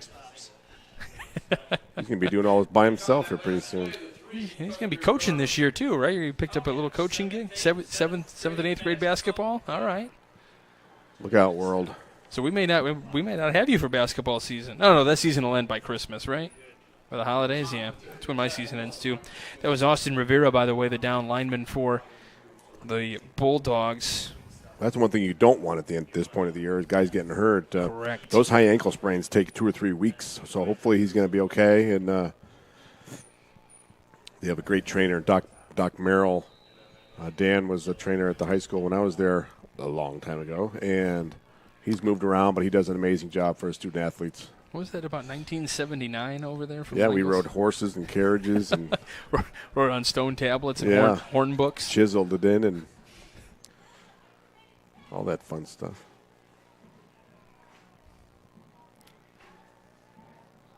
Ellison up the middle. 4th and short here. So it'll be about a yard short. See if they go hurry up. Go hurry up. That's what I would do. There you go. Get out there. Go hurry up. They're taking some time here as that game clock winds, or the play clock winds down. Not so much hurry up. So 4th down here for the Bulldogs, trying to get that yard to keep this drive alive. We are at 8:38 left to go here in the 4th. Ellison is able to get it up to the 9-yard line, so it's a 1st down for the Bulldogs. Such a steady hand for the Crown Point Bulldogs. Again, I know I've mentioned it, but that's the kind of football that wins in the postseason, in the snow, in the sleet, in the yucky stuff, in the wind. Words. Yeah. When you need a 1st down, that's the kind of stuff that you have to be able to count on. Ellison again, left side, really charging his way through inside the 5, trying to pile his way toward the goal line, and he will have an opportunity on this next play. 2nd and goal coming up. It's one of those plays, and you see it on TV. You see it all day tomorrow, and you see it on Sunday. But why do teams get all fancy here, right? Do what got you here. Use your muscle, use your power, use a scheme, overload one side, and just go right off tackle. Fancy doesn't sound like this Crum Point coaching staff. Right. But right now they're milking clock, right? The clock is their friend. Ellison through the middle, right, and into the end zone for another Bulldog touchdown. Almost looked untouched. Yeah. You just see so many teams do this motion and like the Philly trick plays and this and that. Just run off tackle and set something up if that didn't work. Second touchdown of the night for Larry Allison, this time from 4 yards out, and now Brewer on to attempt the extra point. And it is good. The long snapper was Carson Granger, the holder Noah Ehrlich, and Oliver Brewer with the PAT. So your score 21-7 in favor of the Crown Point Bulldogs, trying to get a share of that DAC title tonight. You're watching Game Night, built by Von Tobel on the Region Sports Network, the only game in town. Update your kitchen or bathroom with Von Tobel. Get 20% off select cabinets now through October 28th. Von Tobel has cabinets and vanities in a range of styles and colors. Plus, built-in storage, countertops, and flooring. Our designers will help you find the perfect selections for your style and budget. Scan to visit VonTobels.com today to book your free consultation at one of our 4 Indiana showrooms. Von Tobel. Building better together. Quintel Incorporated is a family-owned and operated company located in Northwest Indiana that specializes in the reconditioning, repair, and remanufacturing of heat exchangers. Since 1994, Quintel has been handling jobs of all sizes throughout the country. Equipped with the most modern technology and advanced tools, Quintel provides top-notch service. When you trust Quintel for all your needs, you'll get peace of mind and a finished job that exceeds your expectations. For more info about Quintel and the services they provide, visit quintel-inc.com. Welcome back to Game Night here on the Region Sports Network, presented by Von Tobel. This is a Quintel kickoff, and this is a booming kick out inside the 5-yard line here from Brewer. And Chesterton trying to get a good return here out across the 20 and up to about the 25-yard line. This kickoff and all kickoffs are presented by Quintel Incorporated. Quintel Incorporated, handling jobs of all sizes throughout the country since 1994. So starting at the 25-yard line are the Chesterton Trojans, down a couple of scores, and really over the course of the night, the defense playing very well, kind of getting bogged down a little bit here in the end, maybe getting a little bit tired feet. The offense has had some glimpses of looking really good. We'd like to get another nice offensive drive here on this one to try to pull within a score and then maybe make this interesting with 7:23 left to go here in the game. Yeah, this is almost, it feels like it's a must-score drive, right? I mean, because the way Crown Point eats the clock and they're so patient with the ball. Give us to Lewis. Lewis, nothing doing there. Maybe picked up an inch on the play.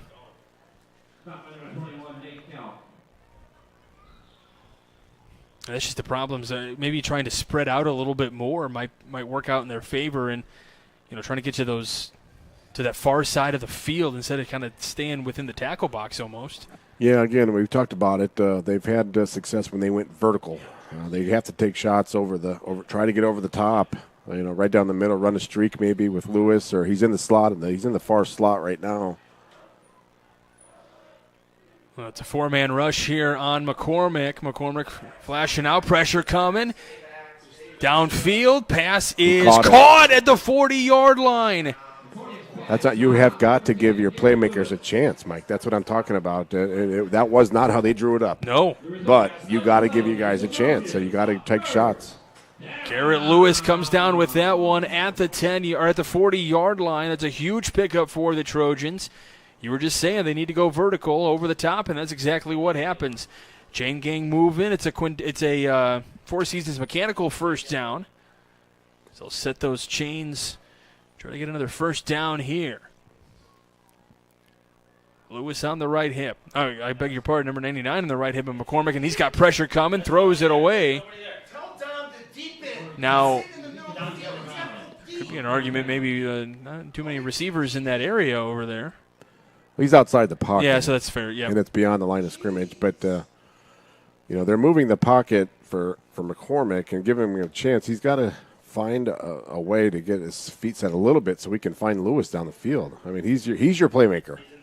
Let's call it like it is. He's your guy, and he's a good-sized back and a good-sized receiver, and they put him in the slot and make a linebacker, try to defend him. Here's Lewis here, makes a little cut to the inside and is able to get a few yards here.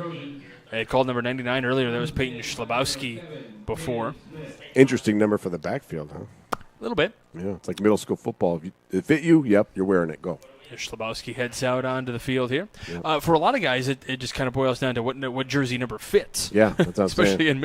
in middle school. Yeah. Bigger the number, bigger the kid usually. Big guys wear the big numbers.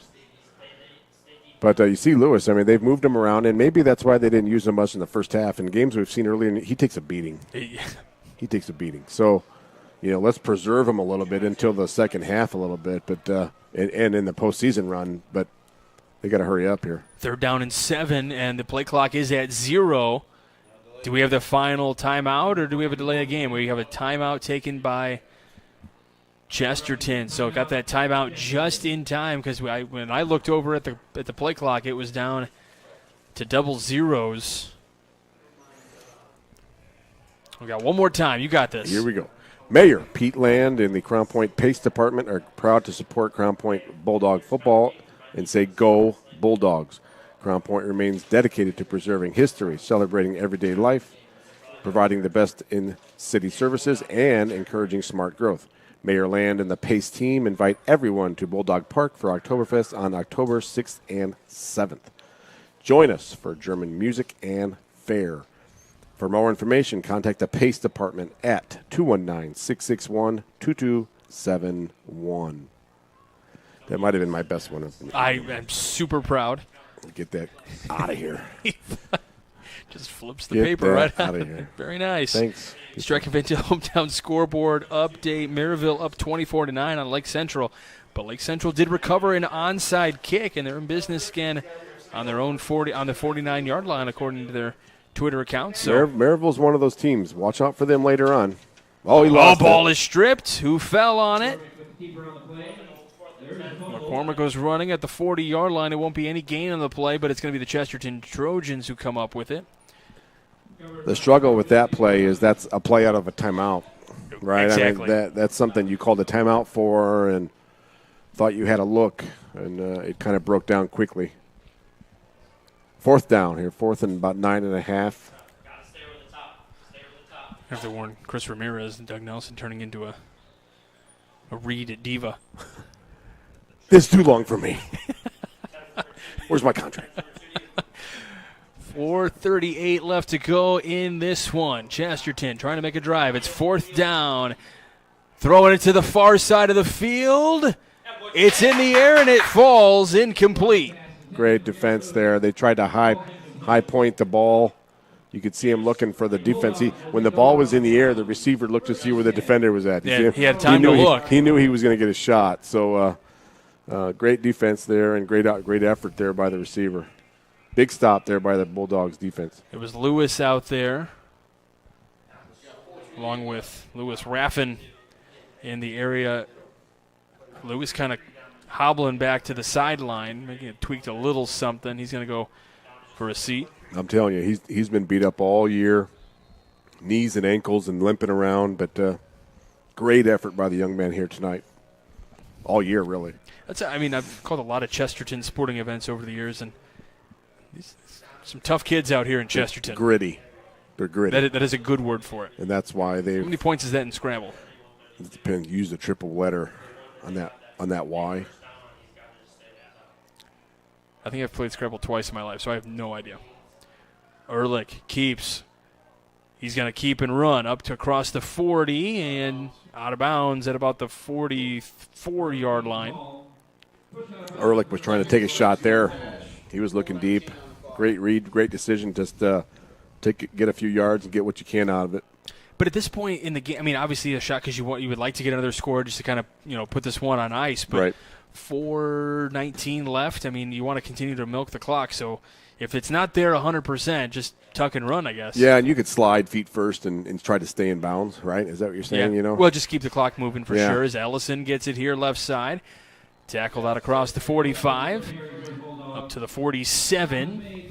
It's kind of one of those things where you think that Chesterton defense is selling out on the run, and it might be there, that kind of thing, and you got a guy with a good arm, but he made the decision. If it's not there, don't throw it.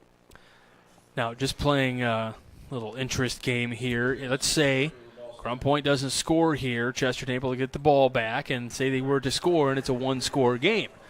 Here's a problem for Chesterton. They have no more timeouts to stop the clock. That is a problem. That is a problem. Because right now, the clock's your enemy, right? I mean, just as much as Crown Point is. Oh, bad snap. Picked up by Ellison.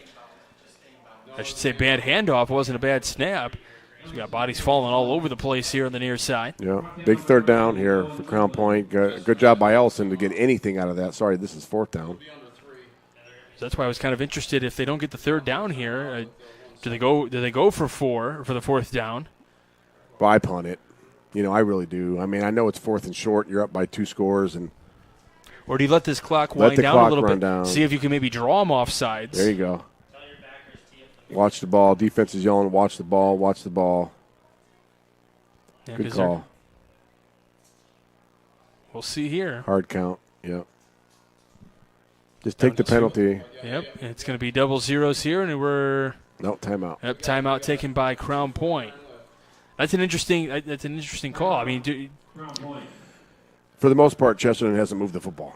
Right. I mean, so pin them deep. They still got to score twice to beat you. You know, and then you with no timeouts, and you're putting him in a position where he's got to throw the football a lot. So you can pin your front four can bring pressure all night. Send McCormick and make him panicking and get him out of the pocket, and But if I'm Chesterton Crown Point right now, I'm punting. Okay. I know it's kind of the safe play, safe boring play, but why give Chesterton any hope whatsoever? Yeah, you don't want to put any thought in their head about maybe. I was putting it out there, just make it intriguing. I understand, and he might go for it. Coach Bazia might go for it, but I'm playing safe at this point with the fact that they haven't moved the football all night except for a couple. Well, especially in a game where we've seen so many kind of like awkward moments and some turnovers that have been untimely, and I feel like this game necessarily isn't 100% over. Yeah, and he can just drop back and pooch punt it. There it is. It is Ehrlich on the kick. And it'll bounce, and it'll continue to roll out of bounds inside the 15. I'm sorry, they say it inside the 20, but the official might be looking for it. I thought it was more inside the 15. Yeah, I think it is. Yep. 13-yard line officially. Yeah, I like those angle punts. And we talked about this, Mike, maybe last week with this turf. Let it roll, right? Let the clock run and keep it away from the returner. But in that situation, there was no one there because the secondary was up. But by the way, stay with the Region Sports Network after the game as we send it back to the Centier Bank studio. RSN will recap all of tonight's action from around the region, all from the Centier Bank studio. They were getting crafty earlier today. We were watching a little bit of the pregame show on our broadcast here, and I couldn't hear much, but I could definitely see some lights changing over there. They were getting all colorful over there at the Centier Bank studio. Getting a little crazy. Centier Bank studio. A little disco. Almost felt like the Centier Bank nightclub there for a moment. McCormick. You said he's got to throw. He finds Santucci. You got to get out of bounds. And he does get out of bounds, and that's going to be maybe a late hit. I don't see a flag. That was definitely borderline. Maybe hit him right at the line there. So he's running out of bounds already. So all of a sudden now I have your read in front of me. How did that happen? You threw it on the floor. Yeah. The diva strikes. 2:30 left to go in this one. Chesterton kind of with almost a last-ditch effort. Yeah, they have to work the boundaries here. They have to. Yeah, they have no timeouts. Yeah, if you're Crown Point, you want to try to keep them in bounds. Snap through wide receivers to the left side. He's rolling to his right. Pass ahead. Pass is caught at the 40. Now a tackle here And I can see the sideline is absolutely exploding here for Chesterton because that was a late tackle out of bounds. Yeah, he started 100%. the tackle. But it was nothing. It wasn't malicious. No. There's the word. Yeah, I was. Right, you're hoping for an extra 15 yards. You're just working the officials at that point. But I don't think it's out of realm of possibility to get that call. Because he still for sure brought. It's worth a shot. Granted, it's not a malicious. Anything could still cause an injury though. For sure. But it was a good job by McCormick there, and a good job by the receiver to come back to the ball. We talked about that earlier. 1st and 10 at the 40, a Four Seasons Mechanical first down. McCormick rolling again. Pass is incomplete this time. Up at the 45, Delichin on the tackle. We got a couple guys down. We got a couple of guys down here. The clock is going to stop. An official's timeout here out inside the 35. We got a Bulldog and a Trojan down. Don't forget, we do have 3 awards we're going to hand out at the end of this one. We've got the Crown Company's Lantern Man Superhero of the game. Crown Companies are proud to recognize the superheroes on the gridiron. We got the Proud Union Home Play of the game presented by IKOR-CC, the Indiana, Kentucky, Ohio Regional Council of Carpenters, and then the Boilermakers Local 374 Blue Collar Player of the game. Learn about apprenticeship programs and more at local374.org. It looked like a pretty good collision there. Thankfully, number 1, Will Clark from Crown Point got up and walked under his own power off the field. Like we mentioned, Doc Merrill was trying to get to him, but pretty good collision here with the young man here from Chesterton. I don't have a number for you here at the moment. 75 maybe? 75. That is Hunter Buza. So he's stepped down. We're going to step aside for just a moment. You are watching Game Night, but by Von Tobel on the Region Sports Network, the only game in town. Update your kitchen or bathroom with Von Tobel. Get 20% off select cabinets now through October 28th. Von Tobel has cabinets and vanities in a range of styles and colors. Plus, built-in storage, countertops, and flooring. Our designers will help you find the perfect selections for your style and budget. Scan to visit VonTobels.com today to book your free consultation at one of our 4 Indiana showrooms. Von Tobel. Building better together. Quintel Incorporated is a family-owned and operated company located in Northwest Indiana that specializes in the reconditioning, repair, and remanufacturing of heat exchangers. Since 1994, Quintel has been handling jobs of all sizes throughout the country. Equipped with the most modern technology and advanced tools, Quintel provides top-notch service. When you trust Quintel for all your needs, you'll get peace of mind and a finished job that exceeds your expectations. For more info about Quintel and the services they provide, visit quintel-inc.com. Welcome back to Game Night here on the Region Sports Network. 2nd down and 10 for Chesterton here with 2:14 left to go in the game. McCormick with all day to throw. He decides to run out of the pocket open a little bit. Yeah. He does have a guy at the 45-yard line trying to make a cut inside. Ball I thought was loose for a second. Santucci comes down with it at the 42-yard line. A huge pickup, but stays in bounds. Clock continues to move. Great job by Santucci finding a spot in that zone and just sitting down, and great job by McCormick to find him, keep his feet moving. Four Seasons Mechanical first down here. McCormick takes, runs, throws near sideline, stays in bound though it looks like. Yes, he does. That is Chadwick on the reception, stays in bound. Clock continues to move. We're at about a $1:45. I'm sorry, 1:46. Now the clock did stop. I thought that I saw the official signal.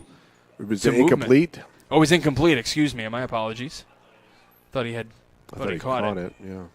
Because I did see the official spin the arm. He was winding it, wasn't he? Yeah, he was. They can't stop they can't stop it on a timeout here, so it had to have been an incomplete pass. So it's going to be 2nd down and 10. Ball on the 42. It's like Crown Point's still bringing 4 guys. No, they're dropping. Brought the huge tackle up front. Pass is caught by Santucci again, left side. Great hands. It's going to be just shy of a first down.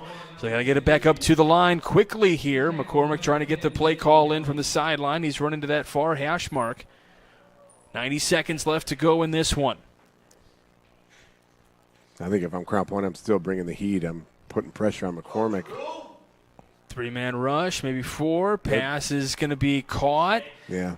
And that's going to be good for a first down. And the far side official says stop the clock. We got to move the chains a little bit. It's a first down. Four Seasons Mechanical first down here for the Chesterton Trojans. Do you go for the end zone on this play here? You're pretty soon. I mean, you're still 30 yards out. I mean, if you have time. McCormick tucks, tries to run a little bit, gets away, gets inside the 30, tries to spin himself down at the 25, gets tackled. Clock continues to move. We're under a minute to play. Got to get up. Yeah, not a huge rush to get up to the line here, waiting for the play call to come in. Down to 50 seconds now.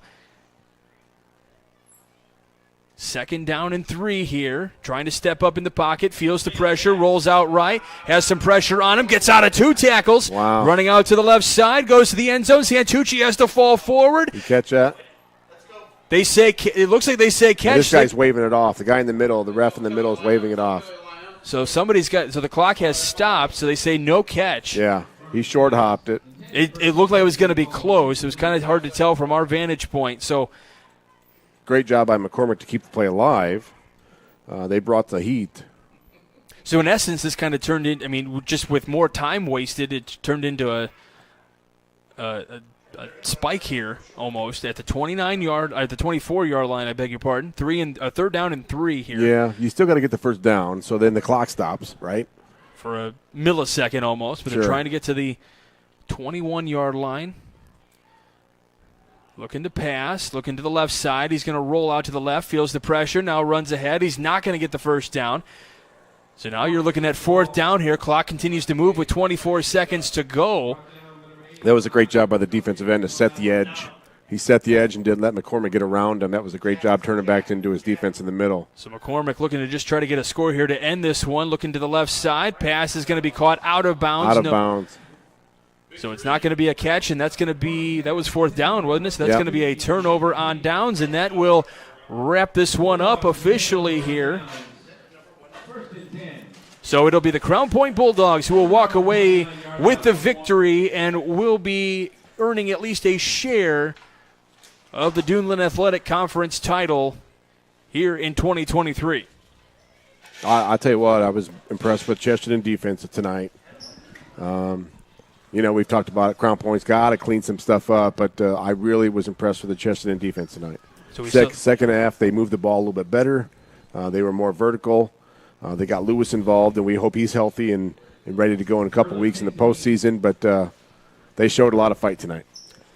And with that knee, this will officially wrap it up. The clock's hit 00. And it is Crown Point with a 21-7 victory over the Chesterton Trojans. A lot of good things from both sides. A lot of things, as you mentioned, to clean up. We'll talk about all that on the other side of the break, including our award winners. You're watching Game Night, built by Von Tobel on the Region Sports Network, the only game in town. This box is small, like Pet Supplies Plus. This one is large, like a big box store. In each, Stu, has carefully hidden a toy. Question is, which dog will find it first?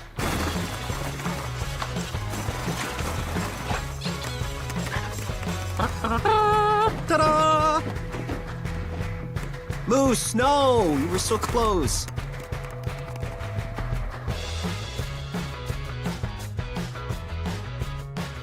How far would you go to relive another Friday night under the lights? Well, lucky for you, you don't need to go that far at all. At Region Sports Network, we have a collection of over thousands of games, ranging from last week to the 1960s. Now, you can relive the thrilling victories, the heartbreaking defeats, and all the things that make Friday Night Lights so great. Talk to us here at RSN and help us remember the region. Please visit Remember the Region with the link on the screen or through our link tree found on our social media platforms. Hashtag Remember the Region.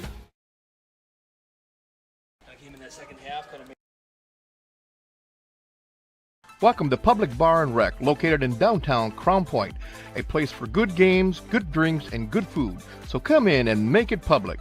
Try to survive zombie dodgeball, score a hole-in-one playing golf, or choose from over 13 multi-sport simulator games while fueling your competition with a variety of appetizers, entrees, and beverages.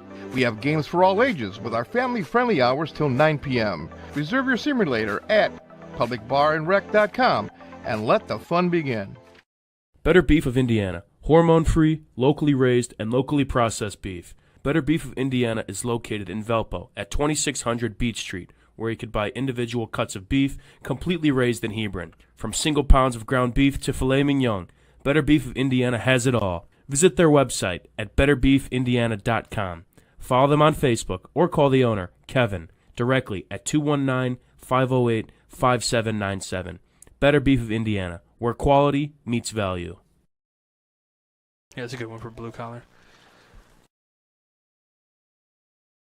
Update your kitchen or bathroom with Von Tobel. Get 20% off select cabinets now through October 28th. Von Tobel has cabinets and vanities in a range of styles and colors. Plus, built-in storage, countertops, and flooring. Our designers will help you find the perfect selections for your style and budget. Scan to visit VonTobels.com today to book your free consultation at one of our 4 Indiana showrooms. Von Tobel. Building better together. Quintel Incorporated is a family-owned and operated company located in Northwest Indiana that specializes in the reconditioning, repair, and remanufacturing of heat exchangers. Since 1994, Quintel has been handling jobs of all sizes throughout the country. Equipped with the most modern technology and advanced tools, Quintel provides top-notch service. When you trust Quintel for all your needs, you'll get peace of mind and a finished job that exceeds your expectations. For more info about Quintel and the services they provide, visit quintel-inc.com. Welcome back to Game Night here on the Region Sports Network. Your final tonight, Crown Point 21, Chesterton 7. Crown Point earning a share of the Duneland Athletic Conference title here tonight with their win over the Chesterton Trojans. Larry Ellison with a couple of touchdowns in this one. Ehrlich giving a pass to Delich early on to help set those two scores. And then McCormick giving the pass to Chadwick for their score in the game. So it was all touchdowns and PATs in the scoring today to give CP the victory. All right, let's go ahead and take a look at our award winners. We've got the Crowd Companies Lantern Man Superhero of the game. The Crowd Companies are proud to recognize the superheroes on the football field. Doug Nelson, who do you got?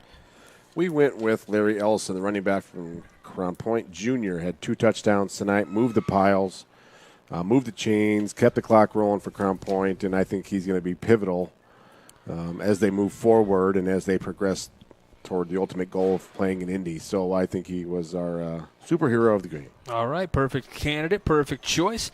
Let's take a look at our Boilermakers Local 374 Blue Collar Player of the game, brought to you by Boilermakers Local 374. Earn what you learn with Boilermakers Local 374. We went with the Chesterton Trojan, Owen Edlin. He had an interception and a fumble recovery with that defense that kept Chesterton in the ball game and fought against Crown Point all night, made everything tough. So that's our nominee for Blue Collar Player of the game. He also had a sack in the game as well, so he was doing a little bit of everything on defense tonight. All right, our proud Union Home Play of the game presented by IKORCC, the Indiana, Kentucky, Ohio Regional Council of Carpenters. We went with the Larry Ellison touchdown in the third quarter that broke the tide. Chesterton had tied it up. The momentum was there. It was the shifty. We weren't there yet, and it was still a lot to be decided at that point. So it was a great response for Crown Point, and that was why we went with that as the play of the game. All right. Our executive producer is Chris Ramirez. Our operations manager is Rich Castillo. Coordinating producer is Claude Martinez, and sports director is Jack Thiel. Doug Nelson joined me on the call tonight, doing a great job as always. Matt Welsen on the production. Scott Stessel braving the elements and the sounds here working the camera. Big thanks to Craig Bazia and Coach Mark Peterson of Crown Point and Chesterton, respectively, the coaches for both teams, and then the athletic directors Bill Derula and Jeff Hamstra, and of course you, the viewers, on YouTube, Facebook, regionsports.com, and IHSAATV.org. Make sure you stay with the Region Sports Network as we send it back to the Centier Bank Studio. RSN will recap all of tonight's action from around the region, all from the Centier Bank Studio. So make sure you tune in to that. You've been watching Game Night here on the Region Sports Network. I'm Michael Brenner, and this is the only game in town.